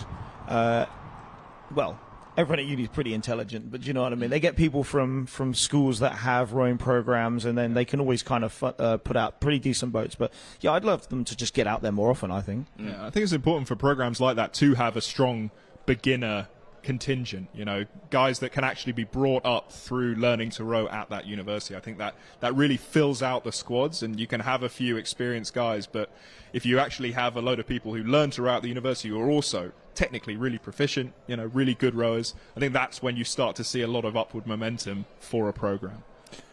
Well, we've got a bit of a couple of dimensions going on here. We've got, I think that's still our Cox from the London Otters, who we've just heard are coming past Fulham Football Club at Craven Cottage, and this is Peterborough City, who are just coming up to Hammersmith Bridge position. And that aggression, that intensity from the Otters have just continued right the way down the course. You know, we heard them kick on at Hammersmith Bridge, you know, just still coming past the 8, but you know, riding right the way down to the finish. And there's Fulham Football Club, the new, recently refurbished Fulham Football Club. Ready? Yeah, looking magnificent, I must say. Yeah, they've got tier 1 now at this point in the race. Whoa. I feel like that's quite a ways out actually to go tier 1. That's big tier 1, man. That's quite brave. Maybe they got a tier 0 though. So you just don't know, like. I suppose that's true. But no, I think Alex, as you're alluding to, you know, London Otters haven't been around for a huge amount of time. Only founded back in 2014. You know, based at the docks, and you know, proudly trans-inclusive and welcoming rowers of all backgrounds, identities, and experience levels. And, beyond the water, they do a huge amount. It's not just, turning up and racing at events, but do a huge amount. And they're very proud to march at, at Pride, volunteer in their community and maintain a busy social calendar, not just everything that goes on the water as well. So, a shout out to Grant Ralph and to Warwick Lobban, the two of them who founded the club. And it continues to go from strength to strength, and as we say, championing inclusivity across the sport. And wonderful to have them racing here at the head of the river. Yeah, we want rowing to be for everyone. Now, that doesn't mean that everyone is going to be an Olympic champion, but that doesn't mean that we don't want anyone to not be able to sit in a rowing boat and go rowing. And there's so many different tiers of rowing. Like, I don't really get in a boat that often, but I'm still around the sport. It's not just about being a rower. Like, there's the volunteers. Like, this sport would not exist without all the different volunteers. Like, it's volunteers at races, it's volunteers, and it can be the people that are like umpiring and marshalling or whatever. But it's even just people that are helping to park cars and just silly things like this, making sure like the trailer park, like put that trailer there. Just all the little nuts and bolts that make our sport work. So shout out to all the volunteers. And there they are, a couple of them out on the launch just now. We can now hear at the moment, just in the background, that will be bow 340. That is St Neots Rowing Club A, who will be our final Cox Cam of the day. But they're on screen back in front of us. That is London Otters. And they're now coming up to, probably about 500 metres or so left to go as they come past London Rowing Club and come past Putney Embankment. Looking really good here, and the Otters do a lot of their training at the docks, and obviously that is just a 2K stretch of water, and preparing for a race like this on a 2K is pretty hard. So massive respect to them to be able to put such a technical performance together over the entire championship course. Looking really, really good all the way to the line. There we go, they've come past London. Well, here we are, back up, and we've got a kaleidoscope of colour, I think is the only way to describe it at the moment. From left to right, first up we've got 297, and that is Churchill College Boat Club. That's their A crew, of course, racing in the academic pennant. Look at that boat, look at the pink boat. I love that about Churchill, They really lean into it. That's what it is. Like, it's Churchill. Where else are you going to see a pink boat? That's awesome. That's fantastic. Now, next to them as well, I'm sort of having to rely on your eyesight here just so I don't lean completely in front of you. But it does look like 200. I think it's St Hilden Beads. I think that's 293. Yes, it is. Yeah. Good eye. I know my Durham colleges. Here we go. Good eye. And next to them, I suspect, given the flags, could be 296 St George's Hospital Med School Boat Club. That would be my guess, but again, just a guess. But really tight racing here. Like, no quarter given. That's what we want. That's what we want. And Churchill really storming through both crews on the outside there. Now, I think Churchill a few years ago, if I remember rightly, no one's actually got the video, but I'm pretty sure they ejector crabbed someone right by Hammersmith Bridge. No one's got the video. I was following them, panned off, and it happened about 3 seconds later. So I'm really, really annoyed I don't have that. But I was about to say, if anyone had the video, it'd be you. No one's got it. I've been sent so much of like, here's the person in the water, but none of the ejection. Well, we're hoping that doesn't happen today. No, don't want it today. But I think for Churchill today. Just infamy. There's different ways of becoming famous. Well, back down then, we'll pick up Churchill and the likes of St Hill and St Bede College. That was St Hilden Bede's B crew, 293. We're back down at Putney Embankment. Plenty of these crews now coming off the water. We've seen a few of them already, trailers getting loaded, ready to drive back to wherever it is that they've come from. Some of our crews there just passing through. And this procession keeps coming. It keeps coming, as we said. 375 crews entered. I believe there's probably been a few crews have scratched, as is so often the case. Yeah, but as you say, like, so many different entries. Like, we unfortunately we can't film and feature every single crew out there, but we do try and feature a lot. But yeah, so looking at this, these will be just getting ready to go. Yeah, St Neots Bow number 340. It's tough to start sort of in this position in the whole event so far down. Obviously, you're a couple of hours after the first crews have gone off, so it really changes the way that you have to prepare for the race, even though you actually have to get out on the water and join the marshalling with everyone else. So it's a bit of a challenge to sit out there on the river for that length of time and stay sort of prepared for the race, not get cold, obviously, stay fueled. But that is the challenge of starting in these later divisions. Yeah, and in the real world, it's nearly 2 o'clock, and the first crew was, I think, 12:18. I think it was supposed to be 12:15. So that's about an hour and 45 since the first crews went off. But then there's the whole, you have to be in position like an hour before as well. Like, it's a long time on the water. I assume you bring snacks. I mean, I advise my lot to bring snacky snacks. So yeah, you better do, right? We've just seen 292. That was Manchester University Boat Club, and for a huge number of this crew, it's actually their first time racing on the Tideway. And what an opportunity to get to do it at the 100th anniversary of the Head of the River. Because not just will they be competing, but they'll also get a commemorative medal to go with it. Beautiful medal, a really lovely medal, which will be given to every single one of our competitors who is taking place, and the volunteers, everybody. I've been reliably informed. Now, a wonderful thing, wonderful gift, and a wonderful way to celebrate all of the racing that is taking place here. We get one as well. Yeah. Absolutely. Just watching York University here. They're back in sky blue after having a little stint in a kind of a white with a diagonal sky blue and yellow sash. Before that, they had a black kit, which looked far too much like Sheffield for my liking. But how do you know so much about that kit? It's just university rowing. Like, it's just how we roll. The hours he spent in the tower at the National Water Sports Centre. It's actually remarkably impressive. But this is what York wore when I used to race against them at uni. So that, for me, it's more familiar. But yeah, no, they go through changes. I mean, we look different because we race in red now. We used to race in a kind of not quite Newcastle blue, but similar-ish. There you go. Who we got here? We got the Royal Navy. Royal Navy, of course, racing in the Armed Forces Awards that will be coming up, and one of the ones that will be presented.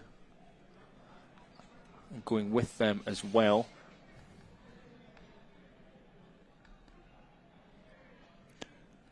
That looks like first and third. That's another Cambridge College, Trinity College, Cambridge boat club is called first and third. Navy right up against them. Brilliant, great spot from you. What we can do, though, at the moment is we can just do a reminder of some of the results that we've had coming in. So, first of all, we'll run you through the top 10. Now, this is firming up nicely. Leander Club, winners of the Headship, winners of the Fairbairn Trophy in the 100th anniversary of the Head of the River. Oxford Brooks, about 9 seconds back on them in second place. London Rowing Club, third, and winners of the Vernon Trophy as well. 14 seconds back on Brooks. Brooks B in fifth, ahead of Thames Rowing Club A in sixth. Leander Club B in 7th, London Rowing Club B in 8th. Brooks C, winners of the Bernard Churcher in 9th. And Brooks D rounding out the top 10. Just taking you through some of the provisional pennant winners. We've got Durham University Boat Club, who we've heard from, winners of the Scott Skirving Trophy, winners of the Page Marlow. UL, University of London, take the Thames Valley Trophy ahead of St Paul's, win the Open Junior pennant. UCD still holding on to the Overseas pennant. Agecroft, the Jackson. Minerva Bath, the Medium Club. Wallingford, the Junior Club. Medium Academics, Surrey University Boat Club, as we've mentioned. Aberdeen, Small Club. Masters B, City of Bristol. Masters C, Roy Verheinigen de Lac from the Netherlands. Small Academics, St Aidan's. And that is everything that we have so far for you. So 340 on screen, that is St Neots Boat Club, as we've heard from them, we've seen them warming up. And we are hearing from their cox, Alice Hawkins, and that right there in the front of your screen is Nick Brown, behind him Edward Hill. It's interesting listening to Alice here, just a little bit of a different style actually. He's quite calm, quite composed, trying to keep the crew just like, really ice cold, I think, through this first section. underneath you. Got quite a nice rhythm to the calls as well. So it's less about the raw aggression and more just about getting the crew into a nice, calm pattern that's actually going to last for the entirety of the racecourse. And obviously that's also a massive part of these head races, is finding a rhythm and a pattern that is going to be sustainable over a whole 17-minute race, not just banging your head against the wall for 3 minutes and then, you know, living in a world of hurt for the next 14. Well, we said that we've got people tuning in from all over the world. There's Vesta Rowing Club, just finishing up reviewing. Not quite sure what he's taking a picture of, but whatever it is. For the gram, man, for the gram. Maybe it'll be sent to you, Alex. It'll be in your DMs afterwards. Well, maybe someone hit the black boy, I don't know, like, you know, but I didn't look, but there was some really, really good work from the launch drivers at Women's Head, just sitting out in front of it, because I don't think they were tethered, but yeah, they did a great job just sitting out in front in the fast stream, so good skills, good skills. Well, somewhere out there on the course at the moment is bow number 304, and that is the Sea Crew from Sheffield University. They are racing in the Academic Beginner Pennant, and we know that tuning in from all the way from Portugal. Hello to Alex Tom's mum and dad tuning in from Portugal. Oh. We hope you're enjoying the coverage. Wonderful to have you with us. Hi, Alex's mum and dad. And we're delighted that you're spending your afternoon with us. We're back with York, though. That is York in the cream, not the cream boat, well, partly cream, but the light blue as well, and Liverpool University just in front of them as well. Yeah, good battle there between York and Liverpool. Looked like York was in, is that an Ailings shell? Yeah, man, that was an Ailings. That's bad boy. Yeah, absolutely, absolutely. Bring them back. Bring them back. Fantastic. Well, back down at Putney Embankment again, and at this point, this seems like a pretty good opportunity. Third time, I'm going to have to ask you, the two of you, to vacate your seat, because I am thrilled to say that joining us from Switzerland, all the way from Switzerland, it is the crew that we have been seeing and hearing from, Sea Club Staffa from Switzerland. Gentlemen, it's wonderful to have you. We've got Jill. It's Jill, yeah. It's Jill. I've got to get my Swiss pronunciations right and everything. Of course, Coxine and Sebastian, you sat at 7 in the crew as well. Yeah, exactly. Jill, we've been hearing from you with your cock cam and everything. How was it out there on the river today? It was amazing. Pretty windy and the conditions were quite rough, but they managed it very well. It was fun. Yeah, good. And Sebastian, why is it that you guys have decided to come and race the head of the river this year? Well, there is always good to have a race after winter break to look up on and train for that. And with the guys, it's always amazing over the winter during lectures back home at university. Then you have a goal you can train on and come here and have a nice race. Yeah. And winter training in the UK is traditionally quite wet, quite cold, and quite grey. What's winter training like for you guys back in Switzerland? The exact same. Yeah, it's pretty much a mix of indoor training where we go on the erg, doing the weights in the gym, and just going out also. We're just going to stay calm and relax. And you know, we've got a huge number of crews coming over from Germany, from Austria as well. I suppose it's perhaps a naive question from me, but you know, some of our German crews that are racing, or some of our Swiss crews are Austrian. Do you see much of them on the racing circuit in Europe? Or are you very much focused on the racing that goes on in Switzerland? Well, this race we really seen a lot of the guys from Berlin, so that was fun. We had a tight race there. But yeah, back home in Switzerland are a lot of national regattas, and sometimes some German guys come over, but not that much, more on the international side. Yeah, and you alluded a little bit there to the racing against Berlin, very close racing. What was that like from your perspective as the Cogs? It was fun and yet also a bit difficult because we're very close to each other. We also once, the stroke said 3 times, but I only thought it was once. We hit the blades. Yeah, it was really tight. They pushed us out a little bit, but there was really the fastest line. So it was really a motivation for us. But at the same time, we just at some point wanted to get away from them. And yeah, we didn't do that, unfortunately, but it was a tight one. I always thought they were more exhausted than us, but in the end it wasn't true. And is this your first time racing at the head of the river, or have you guys been across and raced previously? I've been here for the 4th time now, so always as the Cox, but it's his first time. Yeah, it was first time here, yeah. First time. Amazing. Awesome. You going to come back? Yeah, I hope so, yeah. Let's see how we can manage. Excellent. And, I suppose finally, what does the rest of the spring season and the rest of the summer season look like for you guys back home in Switzerland? For the 8 in general, we don't really know yet if we're going to bring it to the Swiss Championships. Some of the guys there are going to the Swiss Championships. I, however, probably not. I'm going to, but not on that competitive level right now. Yeah, like now is pretty much the start of the national season, so we have some national regattas. It's like five, yeah. And then afterwards there's Swiss Championships and trials for athletes who want to go international. And yeah, let's see how that goes. Yeah. Will we see you at Henley this year? Do you think you'll come back across for Henley, or wait and see? Probably not. Fair enough. But it would be fun though. Yeah, definitely. Well, congratulations. Wonderful to have you racing here at the head of the river. Thank you so much for stopping in. It's been wonderful to chat, and we hope you enjoy the celebrations and the beers that inevitably come afterwards. Yeah. Thank you so much. Thank you so much. I appreciate it. Great stuff. Well, wonderful to chat to Sebastian and Gilles from Z Club, all the way from Switzerland. Wonderful to have them, and so many other crews from across Europe, from across Ireland, Switzerland, Germany, Denmark, Spain, and everywhere else in between, coming here and racing at the head of the river. We can still hear, though, it's the calls from our crew from St Neots Rowing Club. That's them on screen at the moment. And as we've mentioned, we're hearing from their cocks. Alice Hawkins, Nick Brown there in front. Still keeping it really calm, composed, Alice there. Just, long and loose, calm and loose. Really important calls, I think, for this part of the race where, you're getting pretty deep into it, and you need to make sure you're on a rhythm that is going to last this full course, that is staying long, that is staying loose enough that you're not going to have some horrible, forearm blow, which has happened to me several times in my rowing career. So I think they're going about this the right way.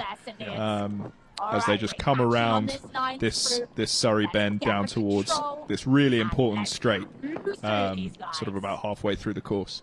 I thought that was a fascinating drone shot from above, because you can clearly see, the two crews that are ahead of them, and starting ahead of them, we know it was, Cambridge 99, 338, their C boats, Totnes Amateur Rowing Club 339, their B crew.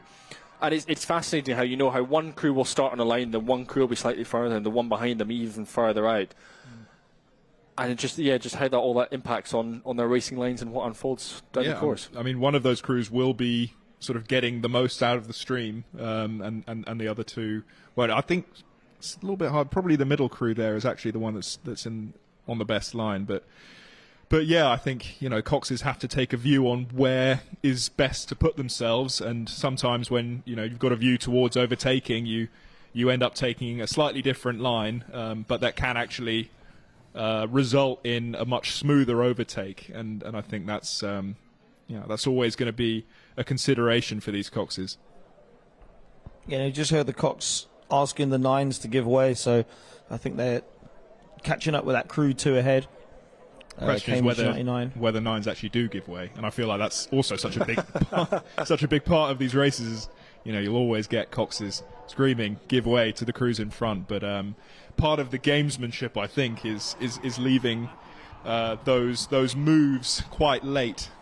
And yeah, I mean, we'll see whether nines play ball with that, or if they give St Neots a bit of a harder time. Yeah.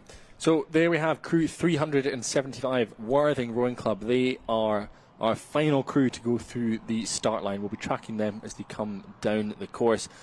Last time they raced the head of the river was 1992, so it's wonderful to have them here racing 24 years later.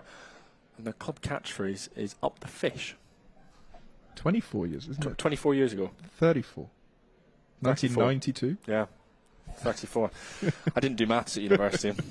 34 years ago. You definitely wouldn't know what a negative sine wave is. No. That was lost on me. That was straight over the head. 34 years ago, though, Worthing Rowing Club last year at Head of the River. Wonderful to have them back in this anniversary year for the club. And yes, as I said, club catchphrase, up the fish. Yes. And they're also cool like that. They're racing in the mixed category there as well, as far as I'm aware, which is something they're bringing in to try and support clubs that maybe, they might not have 8 men or 8 women, but you can, if you've got 4 of each, let's rumble. Definitely. Well, it's worth noting, as you're saying, we saw the crew racing from Thames Rowing Club. We've also got the Dutch military have sent across a women's 8 as well, and it's worth remembering, Head of the River, it's an open event. Yes, we have the women's 8s Head of the River a couple of weeks ago, massive event, about 3,000 women taking part in rowing, one of the largest, I think, women's only sporting events, certainly in the UK, if not Europe. But the Head of the River is an open event, anyone can come and have a crack down the course, so it's wonderful to have, as Alex is saying, the mixed events here now. And particularly, with one eye on the new World Championships as well, where we've got the new mixed 8s, we've got new mixed double sculls, very much following in the footsteps of what World Rowing are looking to do in the direction that the sports could be heading in. Yeah, I really like the mixed 8 as an event. I think it's super exciting, kind of interesting challenge. Figuring out where to put people to make these units the fastest they can possibly be. It's been great to see the mixed events sort of being disseminated within British rowing. Very, very exciting direction. I think the sport's moving. Let's go. Now squeeze. Well, here they are, side by side action. Back in the thick of it, 340 is the St Neots crew that we have been tracking nicely, moving really well, because that is 330 Cambridge 99, and it does look like they have listened to the instructions. They yielded. And they did yield. And really impressive from St Neots moving through there. Yeah, looking really, really good here, St Neots. Again, that loose, long call, always coming back to those sort of foundational components of the stroke. I think by the Cox is a really important thing to do in these head races. Coming back to this foundation of pattern that's really sort of digestible by the crew, right? You can just immediately lock into it. And now she's talking about flying off of Hammersmith, and I think this is probably something that basically every Cox today, of all the 375 boats. Whoa. Oh man. Goodness gracious, there's a huge amount to unpack here. That is disastrous.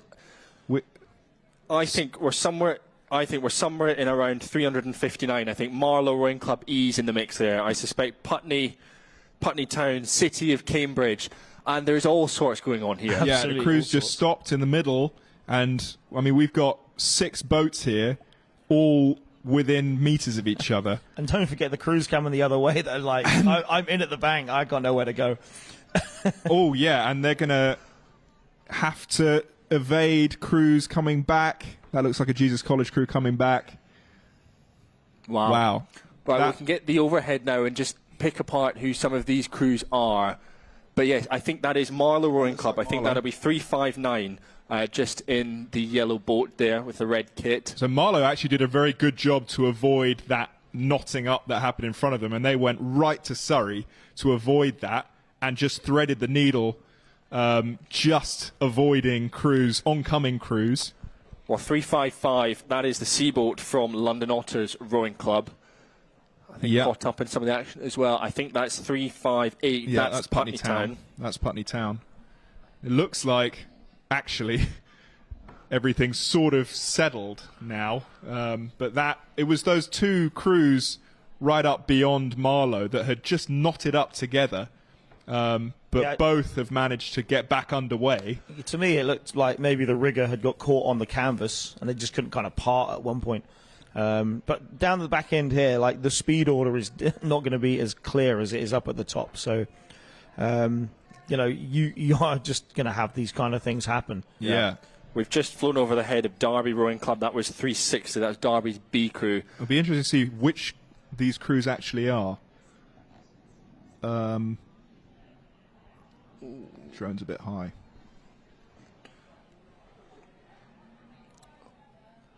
And a couple of others. It's fascinating, we're coming past the 8 and we've got just pairs of them now. Yeah. And as those pairs just get closer together, It's amazing the collisions and the calamities it can unpick off the back of that. Yeah, it feels somewhat counterintuitive. You've got this massive river, right, with oodles of space to put your boat. But, of course, there is this very thin line of stream that actually the coxes really want to be on.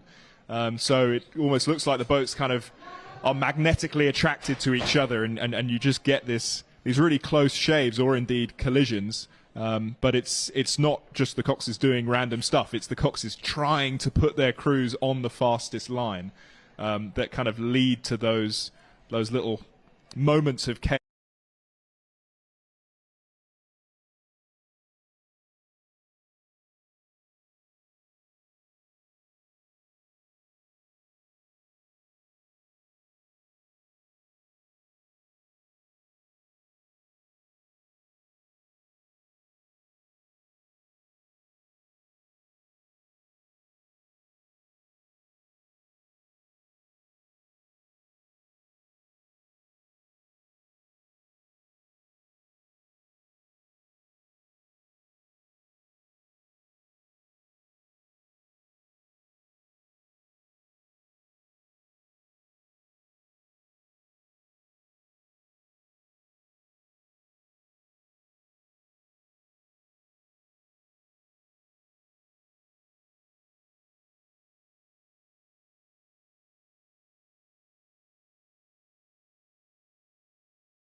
Out in front of this, keep pushing away, keep pushing away. The eternal Wintec versus Wintec battle we got here. Yeah, and this would be a really good boost for St Neots just in the last stages here, just to try and hold off the City of Oxford bow, just for those last, I don't know what, 25 strokes maybe, as they come down the line of boats. You can do this, says the Cox. And yeah, they're just looking. Past our point as well. They're just looking for any kind of motivation now. You just see the stroke seat is. He's suffering. He's suffering, but he's setting a really good rhythm here. Yeah, we got to experience Well, I think it was Vesta who came across the finish line, and I think we're going to manage to get the exact same thing here to see what it's like in the final stages of it. Going for the bump now. In 5 strokes will be over. 5. Going for the bump. Cool invocation of bumps racing. Probably one of the most exciting forms of racing, I think. 2 more to get me over. Oh, there we the go. classic And Cox taking count. it There we down. go. Just give me a couple more. But love it, love it. There we go. Take it down. Well done. St Neots Rowing Club 340 across the line. Yeah, and just the lactate hitting there. Nick Brown, he's in a world of pain, Nick Brown. Yeah, Awesome. but they held off City of Oxford. Really good performance from St Neots there. Yeah, a huge thanks to St Neots Rowing Club for providing the Cox cam. We've had a number of them already this morning. They've been a brilliant, brilliant addition to our coverage, and it's wonderful to be able to see right inside the cruise, just to get a feel for some of the calls that's going on and what they're seeing and what they're experiencing down the line. So thank you so much to St Neots, and we'll be seeing how they get on down as the results refresh. Yeah, echoing what Alice was saying. Really good race from St Neots.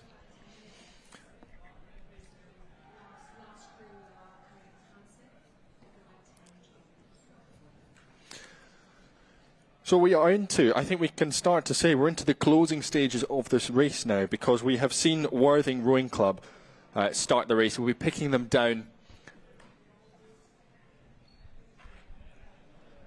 up as they come down the course. And we reckon they're probably about halfway through, probably about 12 minutes or so left to go for Worthing Rowing Club as they are coming down the course. St Neots 340 across the line, which means, I appreciate my maths has taken a knock so far in this coverage, but 35 crews to go in the final stages of this race. And we've seen some of them coming through, like the City of Oxford there. Oh, you can see the trailing launch. There you go. That's when you know that's the end of the race. So we say we're Worthing, but we're going to have to wait literally to the end till we get all of our results, because those mixed crews are the last 5 crews we got off. Quite a surreal position for Worthing there to, be right at the end of this massive procession of boats and be, looking back at nothing following apart from the launch. It's quite a strange thing. It kind of feels like the head of the river is like this endless stream, and there we go. That is the end there. Yeah. Well, I think just in front of them, I think that's the crew from Vesta Rowing Club. I think that's Vesta Rowing Club I there racing as well. But in amongst this final grouping of crews, sort of 370 through to 375, we've got the Vesta, we've got Canford School in the mix there, Sudbury Rowing Club, Burway, Corpus Christi College, Cambridge, and of course Worthing as well. So 370 then, Vesta Rowing Club I, and my quick math tells me HI 8th 8, 9th 8. I trust you, but I shouldn't trust you. No, you shouldn't, based on what you've seen and what you've heard. Based on what I've seen and what I've heard. Yeah, that's a strong contingent from Vesta. That's awesome. Really strong. It's been great to see Vesta out. I mean, we talk about London and Thames and their kind of rise, but actually Vesta, really strong program as well that's been growing over the past few years. Another really solid tideway club. Yeah. Well, that was 351 that we've just seen. Shoreham Rowing Club, that's their B boat. Just ahead of 352 Green Templeton Boat Club. And the head of the river, I think it's worth saying, it brings together thousands of athletes racing. We've got well over 3,000 athletes here competing across the day, but a big social occasion. Brings together plenty of people from across London and beyond. One of the big focal points and gathering points for the extended rowing community to actually come together and catch up with one another, because it doesn't happen particularly often, does it? No, 100%. And on a nice sunny Saturday afternoon in London, what could be better than going down and hanging out, watching the rowing?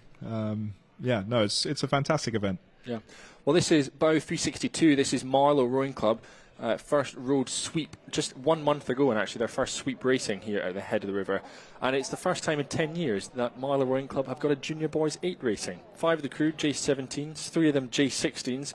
Wonderful to have them here, and we've seen so far this season, their sculling has been going as good as it can be, really, for their junior men's side of things. So great to see them jumping into an 8 and having a bit of a crack.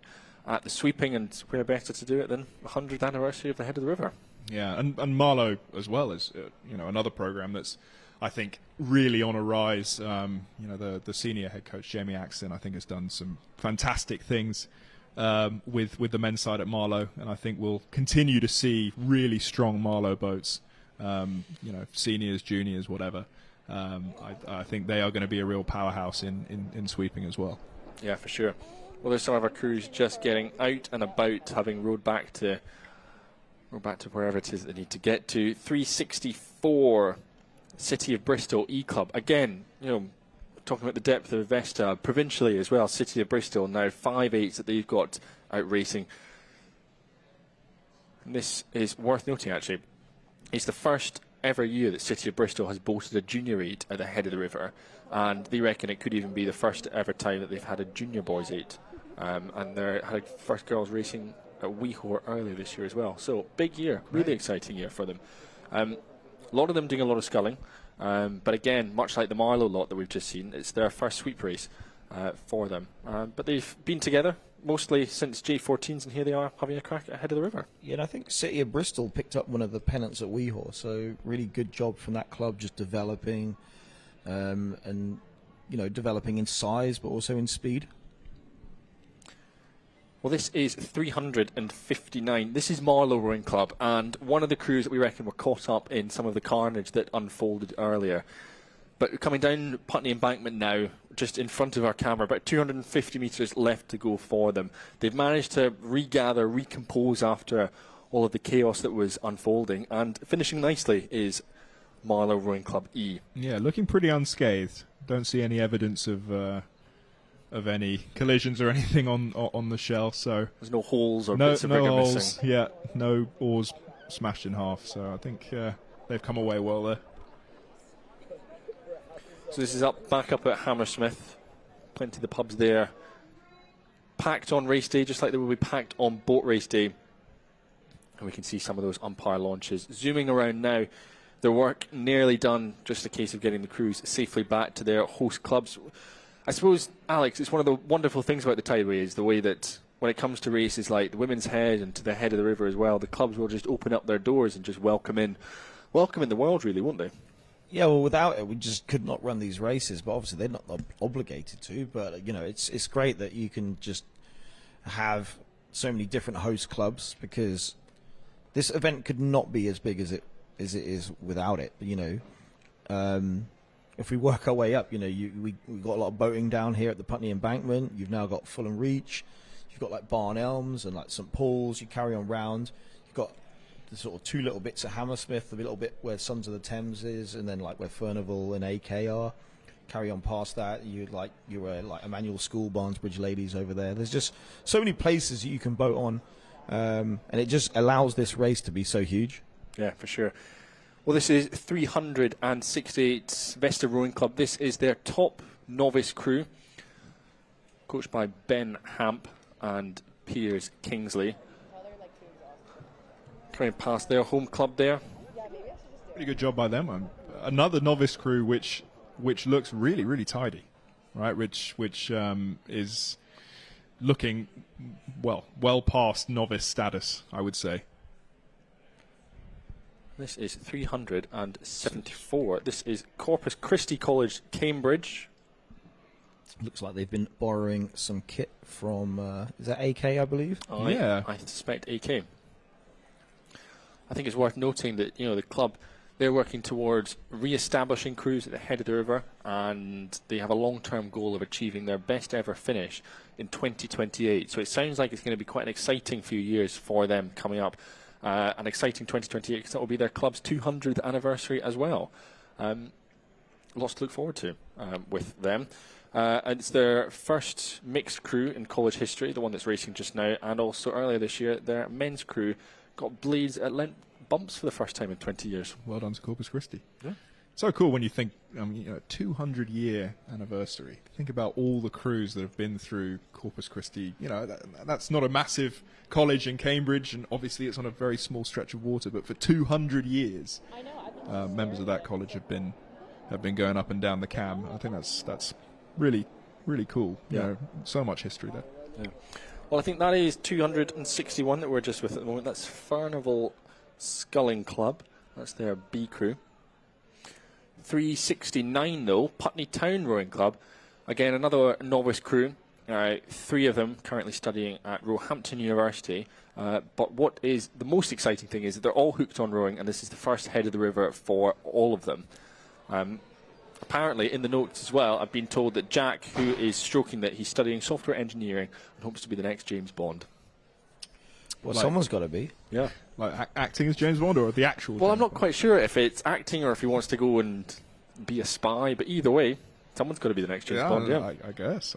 Yeah, and I've been reliably informed as well that should anything go wrong for the crew, there are 3 mans a lifeguard, just in case. Well, there you go. You know, no problem at all. Got a lifeguard. You got just James wave him Bond. off. No, you don't need to come get us. We got a 3-man. It's We've fine. got the most proficient crew of all time. I know. Fair play.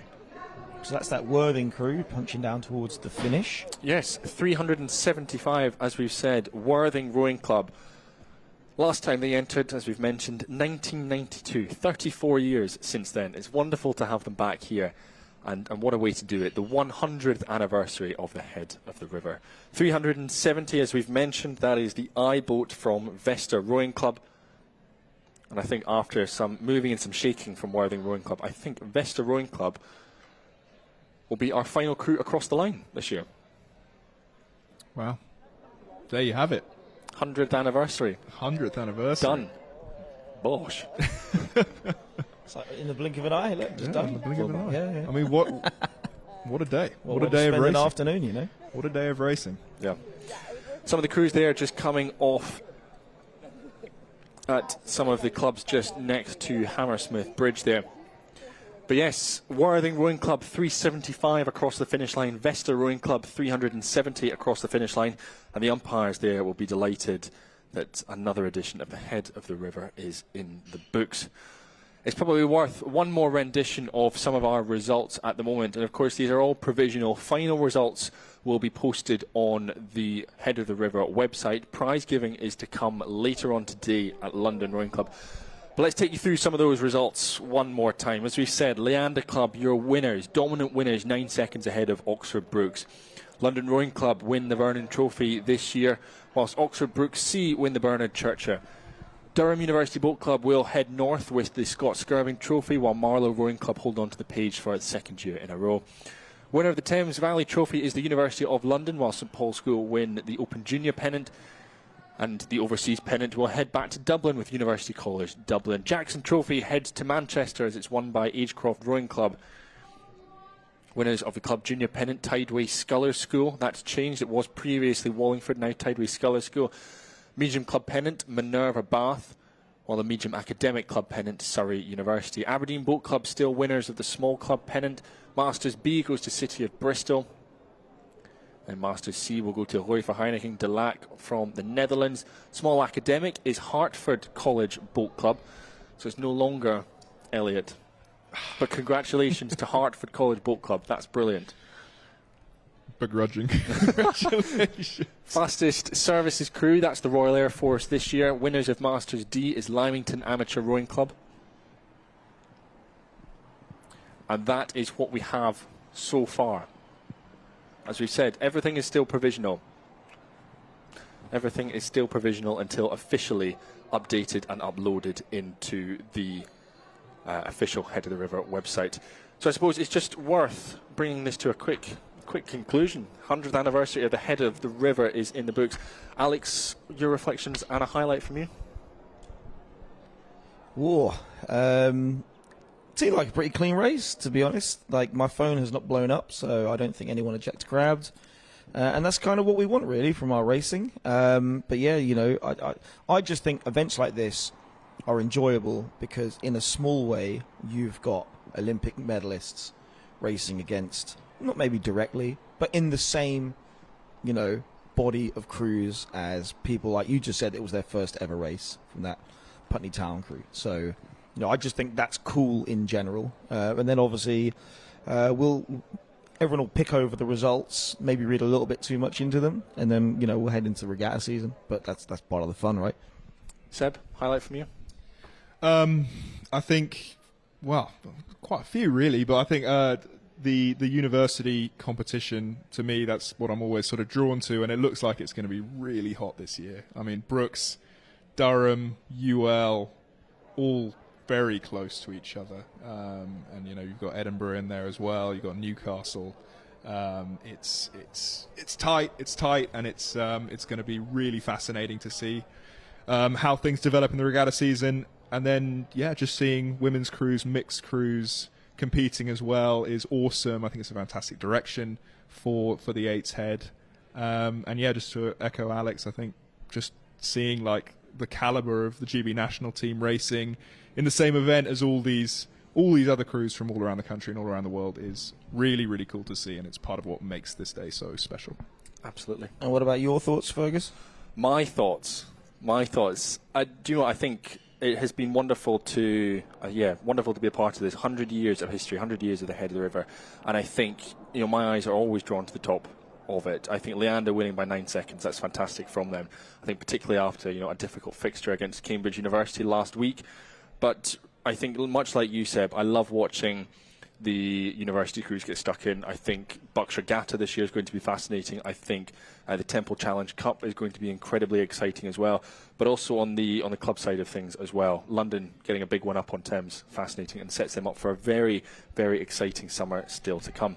However, that brings an end to our coverage of the 100th anniversary of the Head of the River. A thank you to our official partners at Nimblecast, at Active Tools, Rock the Boat, and Ben Rodford Photography. Rock the Boat providing the jumpers that we have been wearing and you have been witnessing all broadcast, and Ben Rodford providing the official photos for this event. Prize giving is still to come, but we are finished here. Our coverage has come to an end.